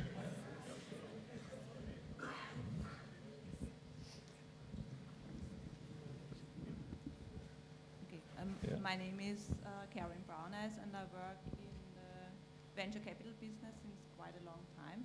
And I know that, for example, companies worked on speech recognition already, I think, in the 80s. I have Amazon Alexa at home. She's very stupid, to be honest. Yeah? So it's not so that she is in any case a substitute for any human being. And if that will be ever the case, I hope I won't live anymore on this world. Yeah? So by looking back to how everything has changed through technology, I ask myself, does it make the people really happy? Of course, you could say, and that's a very, how can I say, naive question, and we have to orientate ourselves by making everything more efficient and more profitable, and this is the only really target we have in our life. But when we look back how people are affected by, for example, technology, did it make the people really happy? I'm sure there are many, many steps which made it really a better life for many people. Also for handicapped people and there are many different, maybe in every industrial field, there are parts where our life is now much better than before. But there are also many, many people, when you look to burnouts and so on, who cannot deal anymore with all these developments and who are simply not as fast enough, not as clever enough, and not as strong enough. So we can say, okay, that's our evolution, and we cannot stop that. But we could ask ourselves, how could we, for example, invent a system where all this technology really helps people have a kind of, ethical advice from maybe state organizations. For example, subsidies are in a way from the European Union. They are a directory for investing in certain fields. So I think that would be really important to have something like a standard, or that we really find a possibility to have R&D as something which makes our whole life better and more worthwhile to live. And my question is, are there my question is, are there is there anything ongoing to find a solution for that?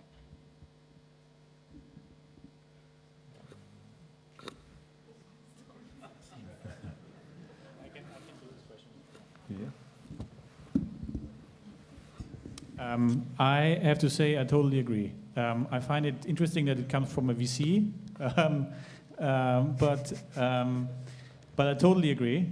And I don't think there is a solution in place. I'm not aware.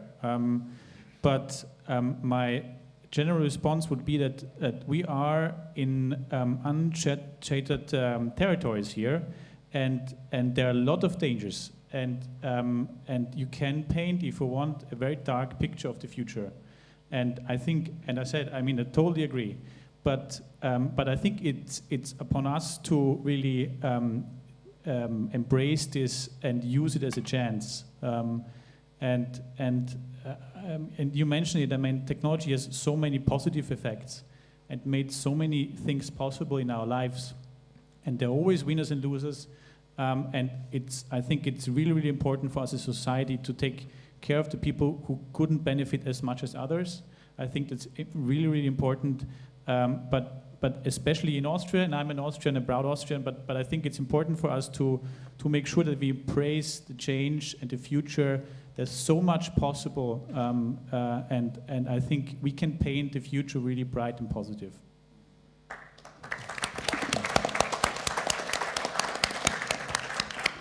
Yes.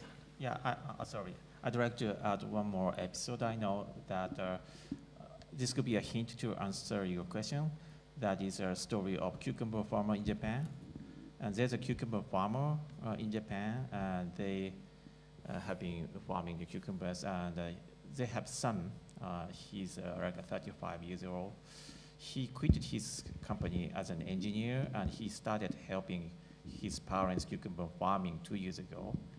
And then he found out this sorting cucumbers, you know, by looking at its shape, the lengths or colors and shapes, is the most tedious task, most time-consuming task for cucumber farmers. His mother spent 8 hours a day just for sorting cucumbers into 9 different classes. And he thought this is not an essential task for farmers. Farmers wanted to spend much time on growing delicious, tasty vegetables, not on classifying the cucumbers. So he downloaded Tensorflow. Tensorflow is the machine learning framework, open source machine learning framework developed by Google, and built his own cucumber sorter by spending like $1,500. And it works. And this is a great example that the users have the choice and control on AI. If you want to use AI, then you can control that, and you can make yourself happy.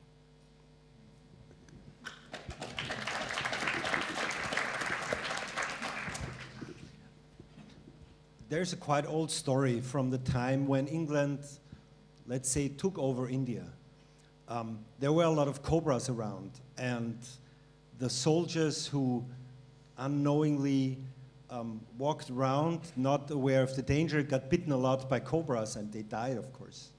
So the English usurpers said to the local people that if they bring a dead cobra, they're gonna get some money, in the hope to get rid of that enormous amount of cobras that were around. So they just wanted to lower the population so much that it's not so dangerous. Of course, suddenly a cobra was like a currency. So people started breeding cobras. After some time where it worked and the cobra population went down, people started breeding cobras, killing them and bringing them to the English to get the money. So what the English did, what every respectable person would do, is do away with the Get Money for Cobra program. What happened was that all the people who bred cobra left the cobras go free, so now you had more cobras than before.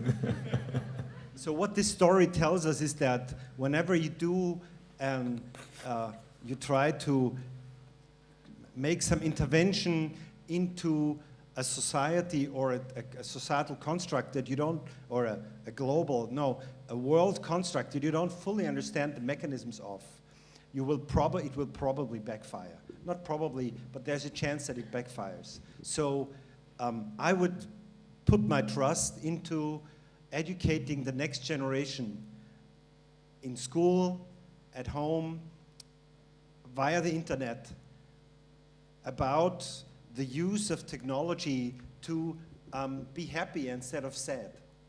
There are a lot of temptations that we know are not very good for the health of young people, like an overuse of social media, for example, which is known to, at least in specific groups, induce depression. And this is something that we have to tell them about. Most young people are intelligent and willing to learn. That's why they go to school.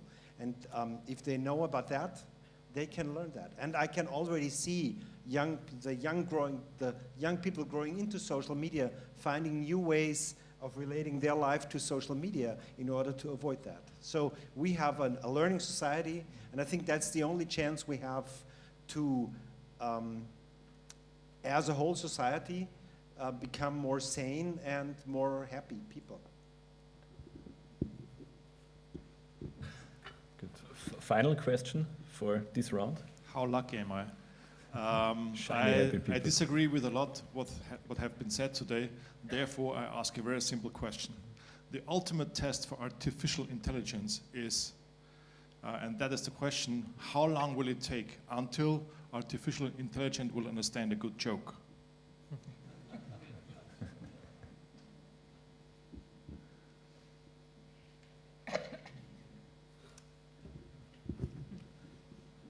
Me again. Let me first say that I think at the moment, and I know this is maybe a little bit more provocative than it should be, that we're going very quickly towards the AI bubble bursting. AI as being something where a lot of development happens in the US, where research is always where it's always necessary for researchers to overstate their achievements and to be very public and very PR about their research results, have created expectations about what AI will be able to do within 5 or 10 years that are just overblown. There has been nothing fundamentally new in AI since 30 years. It's, as you said, it's new algorithms, it's faster machines, and it's a lot of data. And I would even refrain from calling machine learning learning. It has nothing to do with the way we learn. It's just statistical analysis on a very large scale and making deductions from it.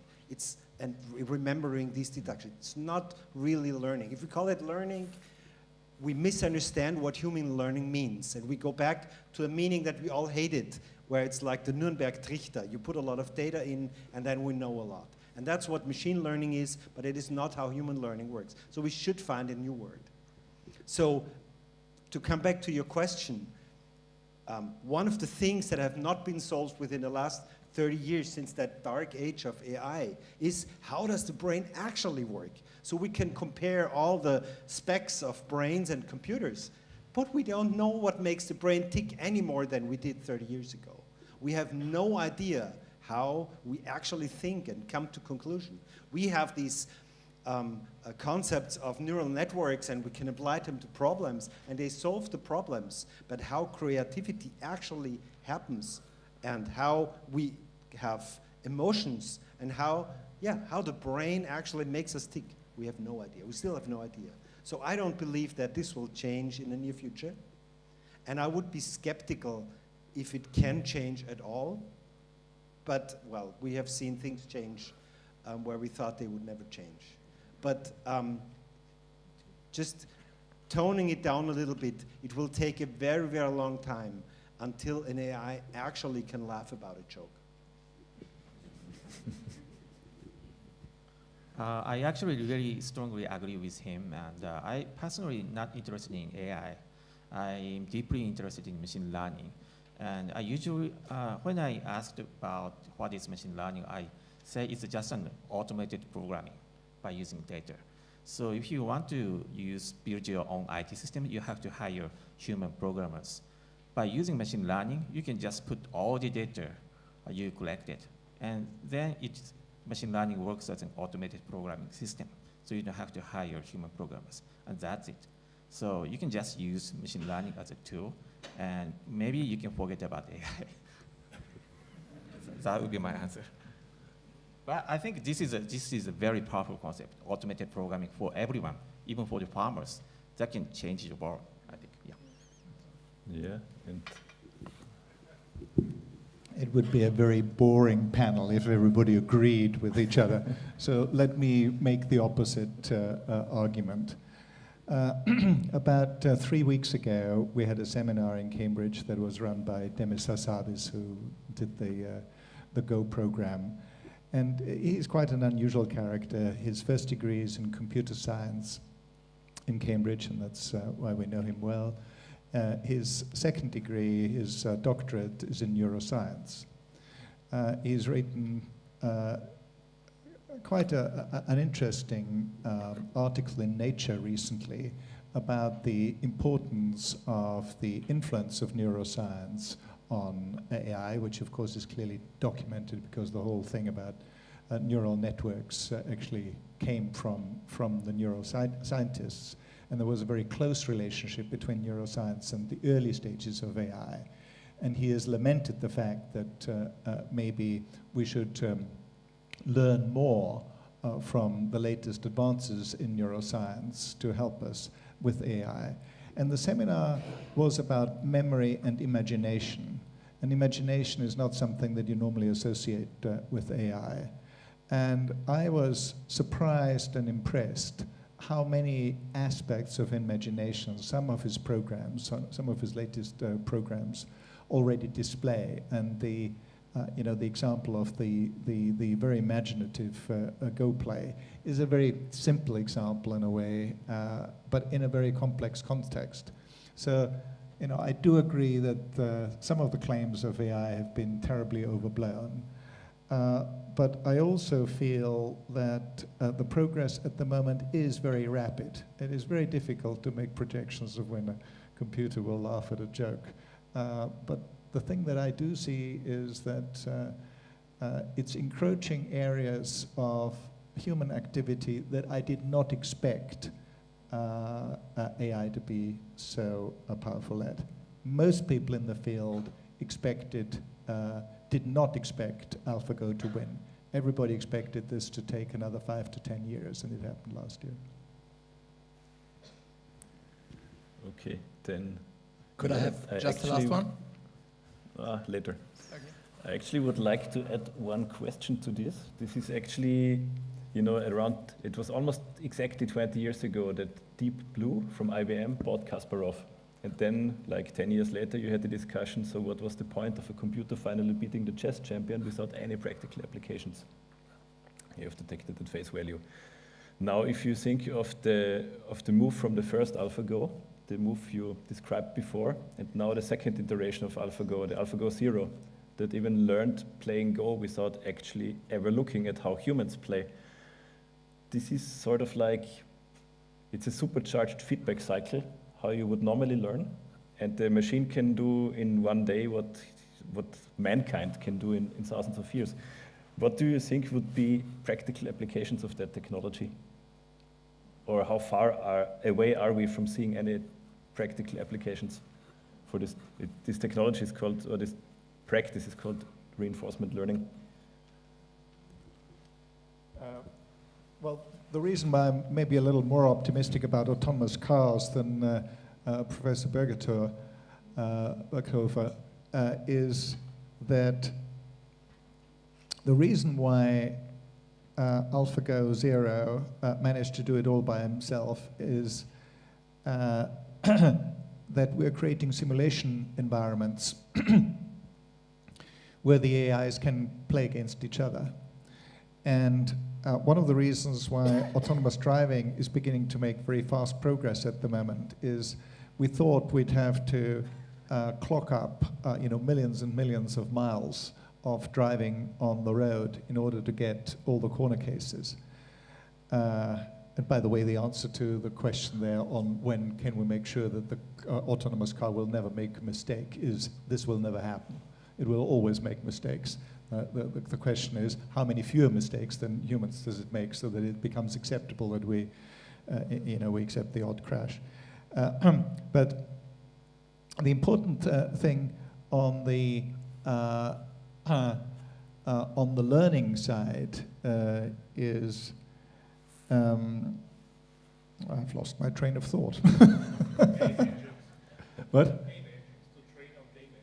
Yes, the training. is, thank you, is that we can now simulate the car environment so efficiently that we can train them up in virtual environments without having to train them up on roads. And that's one of the reasons why things are speeding up at the moment.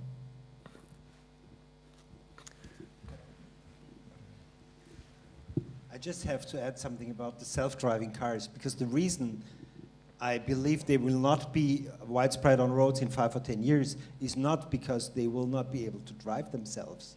It's because we won't let them. And we won't let them because in our culture, driving a car is the closest thing most people have akin to religion. This is like the US and guns. Somebody recently said that you will never get rid of guns in the US because the US believes in guns. And just like that, it's a religion there. They believe that guns make a better society. And just like the old Incas, they are willing to accept sacrifices to that god to a certain amount, which is not yet reached, before they get outraged about it. And it's the same with cars here. Look at the amount of lives cars cost. We accept that sacrifice before the god of the car because this is what we believe in. We believe in personal transportation by a person sitting behind the wheel, enjoying the thrill of driving the car. That's what we believe. And because we believe that, this will not change within 5 or 10 years. People love that, and they will not give that up so quick. Sorry. There's no way. I'm sorry, but I disagree. I'm really sorry. Because I think so number of licenses go down. Younger people don't want to drive cars. Yeah, but that's not 5 or 10 years. That's 30 years. Okay, if I'm 50 and I didn't have a driving license until I was 30, so maybe I was ahead of my time. And I still cycle most of my inner city ways. But I have so many colleagues who grew up with cars and who are just, I mean, they would leave their family but not their car or something like that. Because that's what they believe in. That's their personal freedom. Go into one of the, now Vienna, you know, Vienna is a huge city and it has these wonderful parts where the number of cars are actually shrinking per household. But there are parts in Vienna where it's still growing. And the cleavage between these two parts is growing and growing. So if you go into like the 22nd district, you find young people who take on debt with their first job just to have a proper car. Not a car, a proper car. Because this is their life. And this will not change within 5 or 10 years. Yeah, well. I think we are already way over time. That's even an understatement. But still, I would like to use the opportunity that, because we have you here from Japan, that you give a brief overview about your work with like, yes.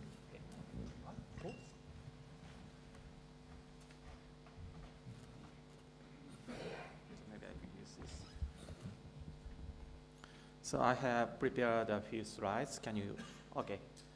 So in this slide, I have prepared some real-world example of how people or enterprises are using Google's machine learning technology. Because I already am in the real world. These are the companies who are actually using or trying the Google's machine learning technology. TensorFlow, by the way, TensorFlow is the name of the open source tool developed by Google, which is open source. So anybody in this meetings can download TensorFlow at free. So please go back to your laptop and download TensorFlow now.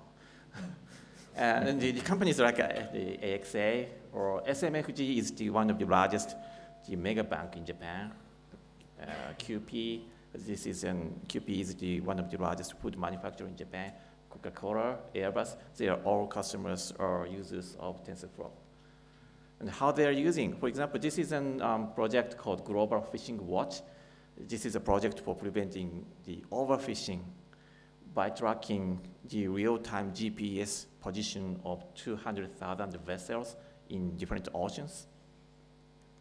So they're collecting all the GPS positions from the 200,000 vessels in real time, stored on Google Cloud Storage, do some the data processing on it, and then eventually they're using TensorFlow to extract certain patterns from the movement of vessels, so that you can tell what they are doing on those oceans. For example, with the troll fishing, there are certain patterns. For long line fishing or purse seine fishing, there are certain patterns. And machine learning is good at extracting or recognizing those patterns, sometimes better than humans. So with this project, they were actually able to count the exact, very exact number of the fishing boats in each area. And there was some cases where they give some fine for the overfishing. QP is one of the largest the food manufacturer in Japan, and they are trying to get rid of the bad potatoes on the belt conveyors. And please play the video. They actually brought the image recognition system with TensorFlow in their real the food manufacturing plant. So you'll be hearing the sound.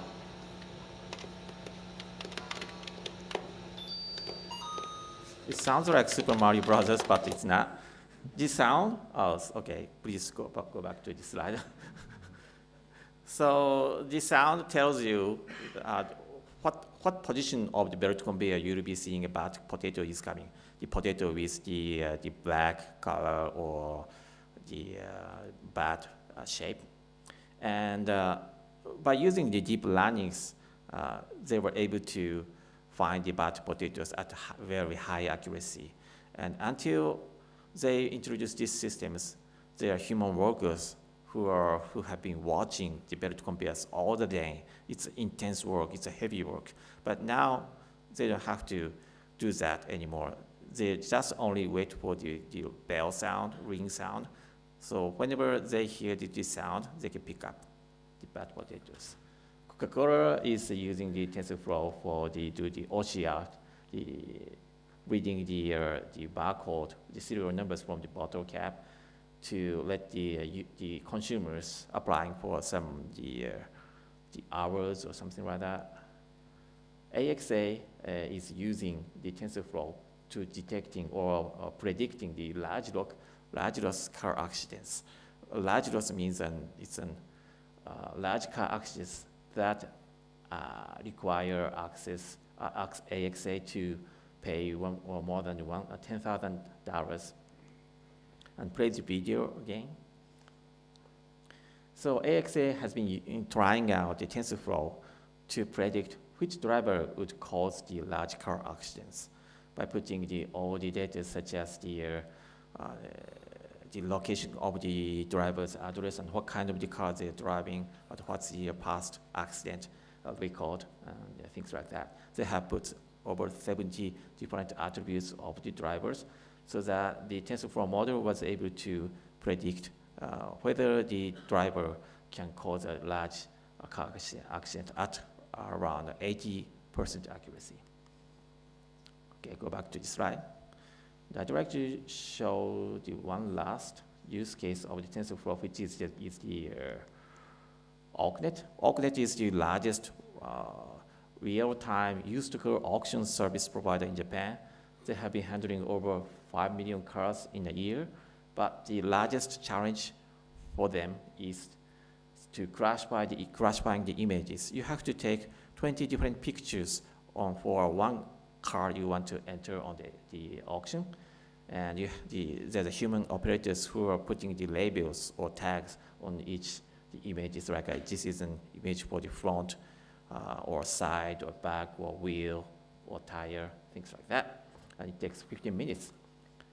So they use the TensorFlow, just like the Cucumber Farmer I mentioned, to build their own the car image classifier. So now you can just put 200 images per car model to build your own used car image classifier. And the end result is that they were able to shorten the operation time from 15 minutes to 3 minutes. This system is already in production, so please play the video. And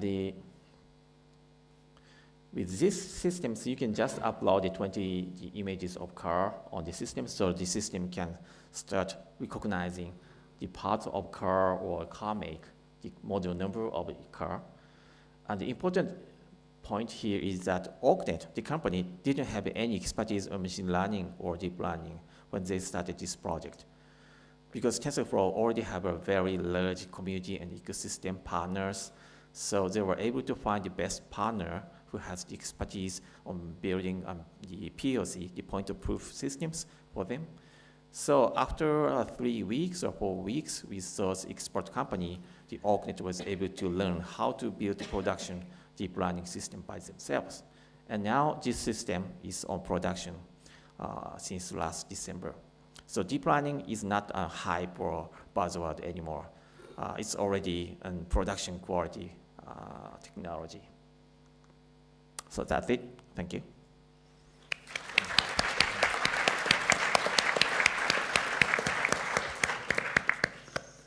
Thanks a lot for the examples.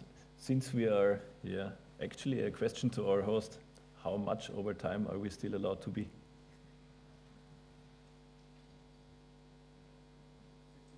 15? 50, great. No. Actually, you showed lots of examples with big let's say from medium to large corporations. Who is normally initiating this type of cooperation? Yeah, it depends. Actually, is it working? It will be working. Okay, thank you.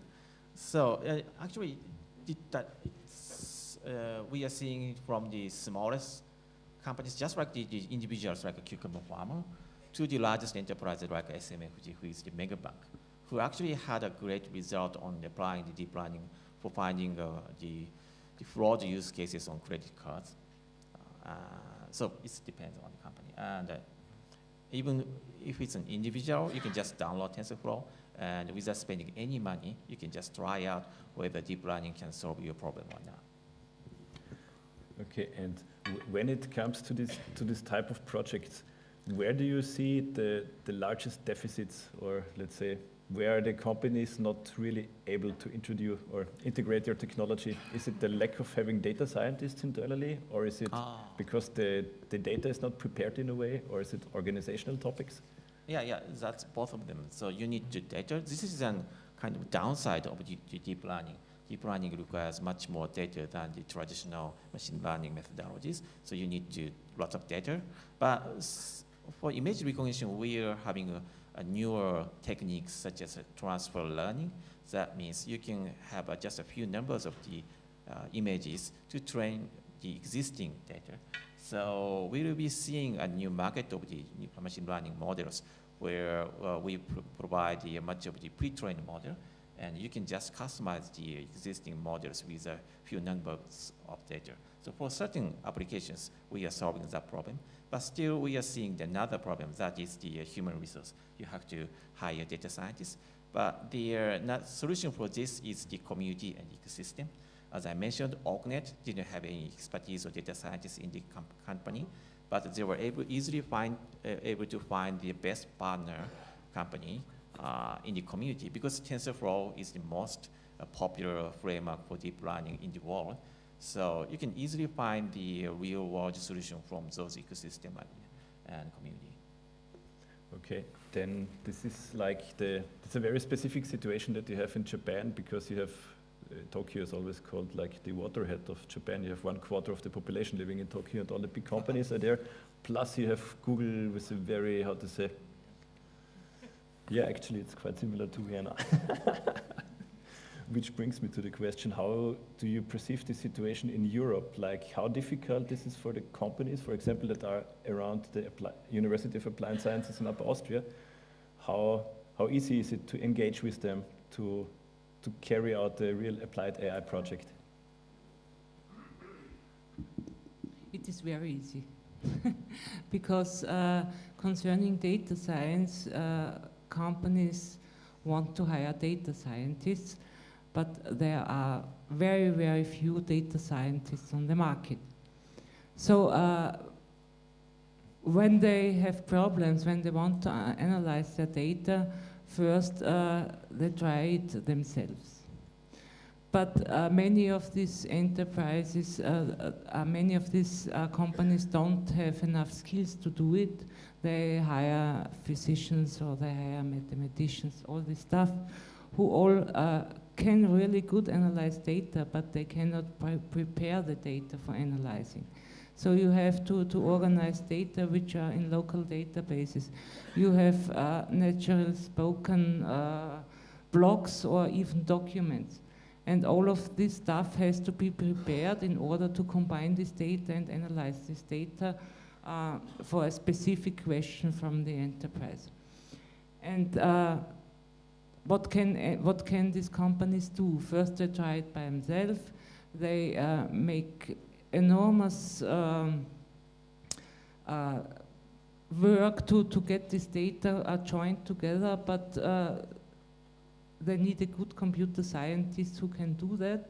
And afterwards, the mathematician comes and can analyze the data. Then we need a third person who can use his presentation techniques to convince the boss that the analysis had these and these findings. Is it okay? And if not, we start from the very beginning. And this is a lot of work and a lot of people who are involved in these processes. So many of these companies don't want to find a solution by their own attempts. So they come to us and ask, how could we make this? Can we find a project which is funded from one of the public funding resources, and we do the data analysis, and they tell us what we should do, and this is again an iterative process, and finally we hope we get results which these companies like. So many of these companies come, and we have many work to do with them. Yeah, that sounds good. Actually, I would also be interested in the corporate view, because to your left is a corporate innovation manager. What is, in your opinion, the biggest obstacle or the biggest challenges, newspeak, to introduce artificial intelligence in your daily business? Like, is it the lack of data scientists, or is it maybe privacy regulations regarding the traffic data, I could imagine? Yeah. Well, yes, but that's maybe specific for our industry, where we deal with sensitive data, and we have to make sure that this it's handled correctly. Of course, we have the obstacle that we don't have enough data scientists, but I think the largest obstacle is not specific to AI. We are a relatively large organization, and all of you who are working in these kinds of organizations, I'm sure, have similar experiences. It's just hard for a larger corporate to embrace change, and then it's even harder to execute change. And all the innovation. I'm responsible for innovation activities within the Künstliche group, and that's the largest obstacle for all of these activities is to how to really get the resources from the organization. The famous, infamous. Not invented here syndrome is very widespread, of course, and I think that's a general obstacle. I think it's not specific to AI. Okay, I would like to immediately ask the follow-up question, because you say change is difficult to execute. It actually most of the time gets executed. But how is the collaboration between the startups in your program? I think you mentioned 7 and KAPSCH. Do you think that's one way to get innovation inside your company from the outside? Well, thank you for this question. This was maybe one of the largest regions or most important reasons why we started Factory, was that there are so many sources for external innovation currently. We are a global company, so on a global scale, there's so much going on.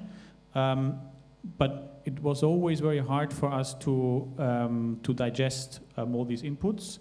And so we set up this program with one of the goals was to get the resources to really get the line organization to collaborate with external sources of innovation.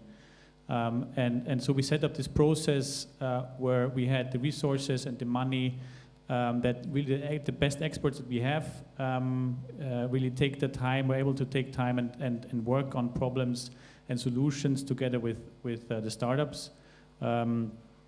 And in this respect, the program was really successful because, as our CFO said a couple of weeks ago, we didn't only accelerate the startups, but CAPS was accelerated by the startups. So I think it worked.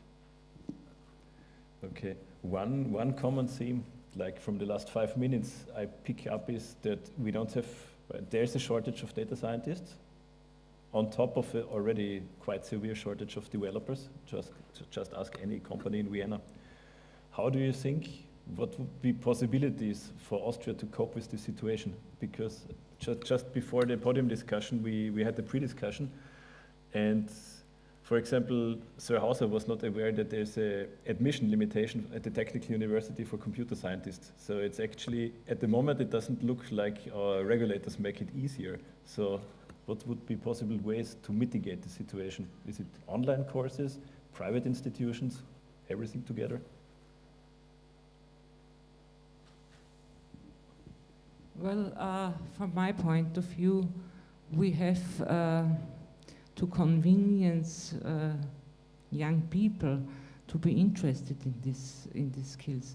There are many different educations in Austria concerning computer scientists, computer science, comparing software engineering, and all this stuff. There are a lot of possibilities to do this, but young people don't like to study this because they're not too much interested in, and it's perhaps not the right nice location where to study, and too much work, and we call this in Austria the so-called the MINT studies. That's math, that's informatic and natural science and techniques. And we have to bring young people there to begin study MINT education. And as long as we can do that, we will not have enough people who are software developers and data scientists. And what I see is in Upper Austria, we have in Upper Austria the Johannes Kepler University in Linz. They offer computer science studies in different variations. We in Hagenberg, we do the same thing. We have 20 to 30 different study programs for exactly these topics. What do the Upper Austrian young people do? They move to Vienna and apply at the technical university because life in Vienna is much more interesting than in Linz or in Hagenberg. Hagenberg is a small village. It has about 2,000 inhabitants. In Linz, we have about 300,000 inhabitants. So nightlife in Hagenberg is really, really bad. All students have to provide their parties by themselves. Parents like this situation because students cannot have to study because there's nothing else they could do. And from our point of view, we would be happy if not so many people went to the Technical University in Vienna because they have many students and that's less too much. But none of these students comes back. They study something else in Vienna. That's the point. But actually you could market it in the way that Hagenberg is perfect for unsupervised learning. I would like to contest that. I don't think that students just come to TU Wien because Vienna is great, of course. There is a couple of other reasons. But when you ask what we could do to kickstart that industry in Austria, I can say that we didn't cap the number of students that can enter informatics at TU Wien because we have enough students, or we want to have a slow life, but because we cannot handle them anymore. You know. So one simple way to, one other reason, by the way, it's not all I'm not saying that we're the non plus ultra university teaching informatics in Austria, which I cannot say anything about, but one of the things that students get in Vienna is jobs, and the Viennese IT industry lives hugely from that fact. They should pay a special tax, in my opinion, but that's a different thing. So what you should do, maybe, to kickstart the industry in Austria is give a lot of money into that kind of education. It's just ridiculous, the amount of resources we get compared to the number of students we educate with a very high level of qualification. You can compare, TU Wien is one of the 5 or 6 leading IT universities in Europe, and probably one of the few leading IT universities in the German language area. But the amount of resources we get compared to TU München, Berlin, or ETH Zurich is just ridiculous. And the number of students we educate is much larger. So one of the things you could do is give us a lot more money. And if you give us a lot more money, make sure that we do not use it only on theory or engineering, but also use it on design and critical reflection, because these two things are as important as our theories and engineering to get out people who can actually solve the problems that our world is facing, and not only solve those problems that somebody else think are worth solving. So.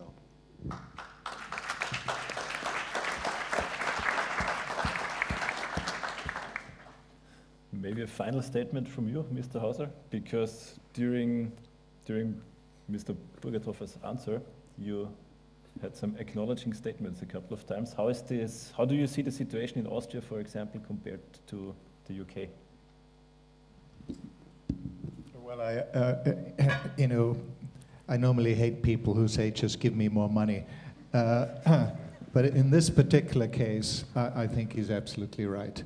I sit on the Universitätsrat of my alma mater, the University of Vienna, so I actually know the statistics. We have the statistics all the time about how much the Austrian state spends per student and how much they spend in Bavaria, say, which is a comparable country with Munich University or the ETH. And I don't even want to talk about the elite universities in Cambridge and Oxford, because they're real outliers, or Harvard or Stanford or any of those. So I think if we're serious about being innovation leaders, which is one of the objectives of the Austrian government, there is no other way than investing more into our educational system, in particular our university system. So I actually totally agree.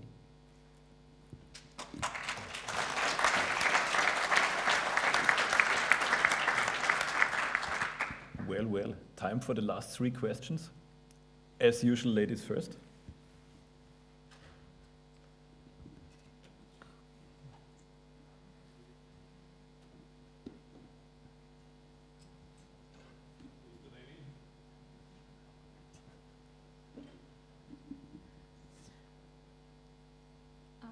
Unfortunately, I find it very sad that it's been talking tonight only about the self-driving cars and things like that, but artificial intelligence is a much wider and broader area, and we didn't touch any of them, like use for the medical area, or e-learning, or what is it about the use of artificial intelligence in the military industry. So maybe Sir Hauser can give us a short overview on that.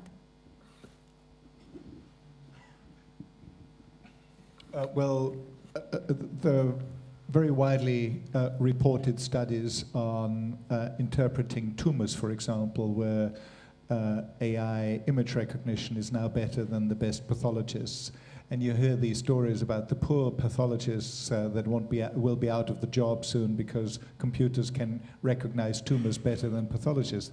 This is not so. Pathologists hate doing that job because their real job is then work with the patient interpreting what they should do now that they know that this is a cancerous growth. They're not particularly interested in the interpretation. And there are lots of similar examples where I think we ought to avail ourselves of these new AI tools to actually make our jobs easier and make people concentrate on the more interesting part of their work. So, but I'm a perennial optimist on these things. Thomas Liedi, I'm from TU Wien and Musimap, and I also host the Vienna monthly deep learning meetup where we talk about questions like this, by the way. And therefore I go into the technical direction. Sir Hauser mentioned one of the key statements was that AI and machines must be more probabilistic, so instead of seeing the world just black and white, 0 and 1, to know more like the confidence, the probability. And I was recently at the World Summit AI in Amsterdam, where I think it was a professor of Cambridge also said, machines have to know when they don't know. And I would like to hear your take on that and how do we get there? What's the right direction that this is solved and that the machines know when they don't know, or at least when they are uncertain? Well, it's a very old problem, of course, and as a physicist, one of the first things that you learn in the physics lesson is that a measurement is worth nothing unless you can put error bars on it. So this idea of error bars, of knowing how well your measurement is an intrinsic part of any scientific endeavor. In the case of AI, the most encouraging development, of course, is the model buildings. So it's not just using very large data sets to get a few results, but use it to build up structures that become reasonable models of what you can expect. And once you've got models, you can then test it against either simulation, you can test it against the real world to see how good the models is, and you get a measure of how good it is. One of the key questions was, what's going to be next? What is the next big step in AI? And apart from building these models, it's also something that Sato-san has hinted at, that we're beginning to have techniques that need a lot less data. And the classic example, of course, is you need tens of thousands of data to teach the computer what a cat is, and it will recognize the cat. You show a 4-year-old one cat, and it will then tell you all the other cats that are cats, and some dogs as well, because of course they make mistakes. But this ability to extrapolate from a very small number of examples to make reasonable extrapolations, I think is a very exciting new development, all these generating functions. It's a very early stage, but that seminar that I talked about when Demis talked about imagination, it's a sort of key part of what humans do very well, is they can imagine and project from very little information of what the likely next thing is going to be. And as I said earlier, that's my definition of intelligence, is knowing what to do next. Okay, final question of the evening. Yeah. My name is Clemens General, and I own and operate some AI-based companies. And I would have a specific question to Mr. Sato-san. How is Google dealing basically with the loss of power that they have? At the moment, everybody is saying they're having all the data so they can train all the models. As you say, less data is needed for the next wave of AI. How are you dealing with that kind of power loss? Power loss? I wouldn't worry about Google's power loss. You said it yourself, they are not part of the next wave, 6 times. That other companies have the possibility to train with your tools and with publicly available data. Do you think this is empowering new players to build the business on your back and become even bigger? Actually, I wonder I should mention about this, but in this summer, I created, as a personal hobby, I created a pee sensor because my son always do pee on the floor or in the toilet. I wanted to detect that, so I installed TensorFlow on Raspberry Pi and used the transfer learning. That means the Google prepares the pre-trained model for the various images, and I took 800 pictures of the wet floors with the different images and trained the model. And that took only a few hours with the hundreds of the pictures. So it's already there. You can try that, build your own P sensor. So this is also applicable for any kind of the object recognition in any enterprises as well. The cost is only for the Raspberry Pi. It's the Raspberry Pi. Raspberry Pi. Oh, yeah. Can I say that this is actually a scary story for me? Why is that? Because you're installing these surveillance systems. Not surveillance. It's your own, Well, still, it's your son who gets used to the fact that systems are watching what he's doing and judging what he's doing. Mm-hmm. Judging? It's just a sensor.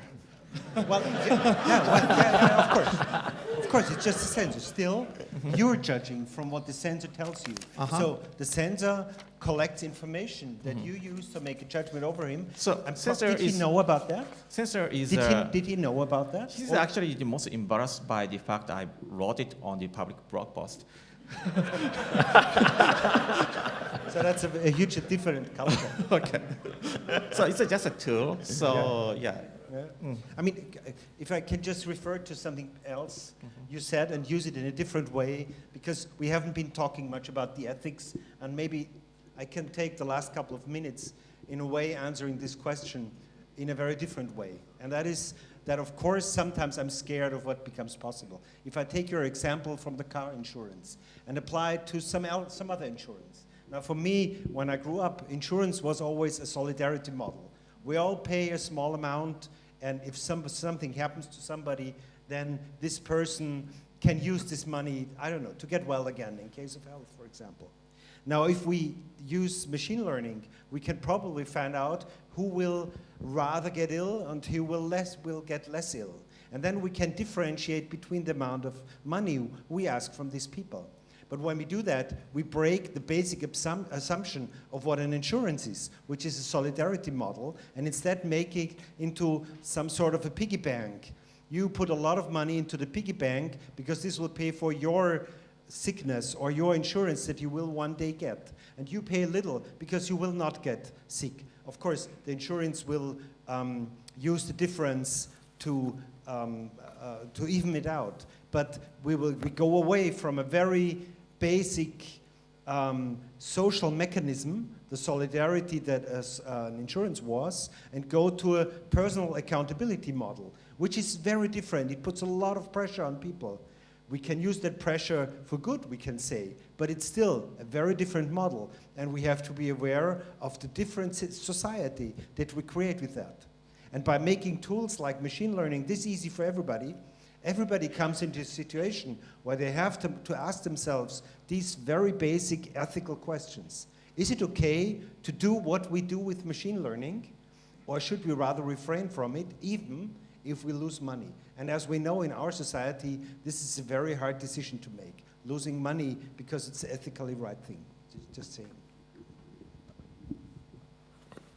Okay. Andreas Burkhardt. Additional to the ethic question, I want to ask about, or the theme about Selbstbestimmtheit, I guess, self-determination. So, do you think this self-determination is in danger? So you told that the car driver don't like using autonomous cars because also they are afraid that they lose their rights to driving by themselves. So what about the self-determination in the future?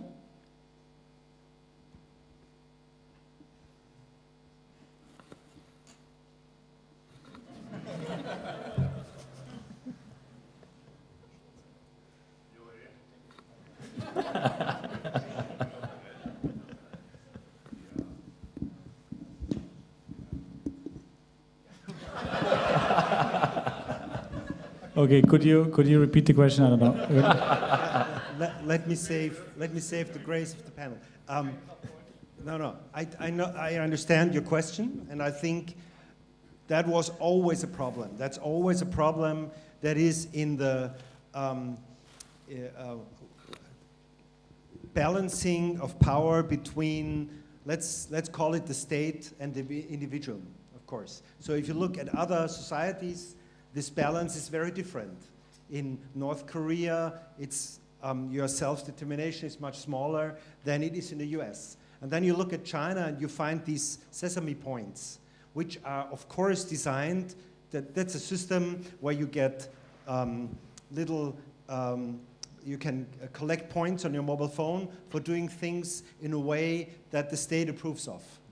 Of course, there's very simple things like you use public transport instead of a gasoline vehicle that gives you sesame points, but also not looking at web pages that the state deems dangerous is giving you sesame points. So there's a lot of steering there, and it takes away some self-determination. I have the basic positive theory that self-determination is like a force that breaks out of us, so we apply it somewhere else. But in our culture, this self-determination within society is traditionally very high, and I think we're not ready giving it up. So we will use whatever we have as means as a society to preserve it against. I personally, for example, don't like driving a car. I would favor a self-driving car against having to drive a car. I hate driving a car, actually. So for me, not having the necessity to drive the car, but being able to drive somewhere would be an enhancement of self-determination. Okay, well, thank you very much. Took us just 2 hours. Great.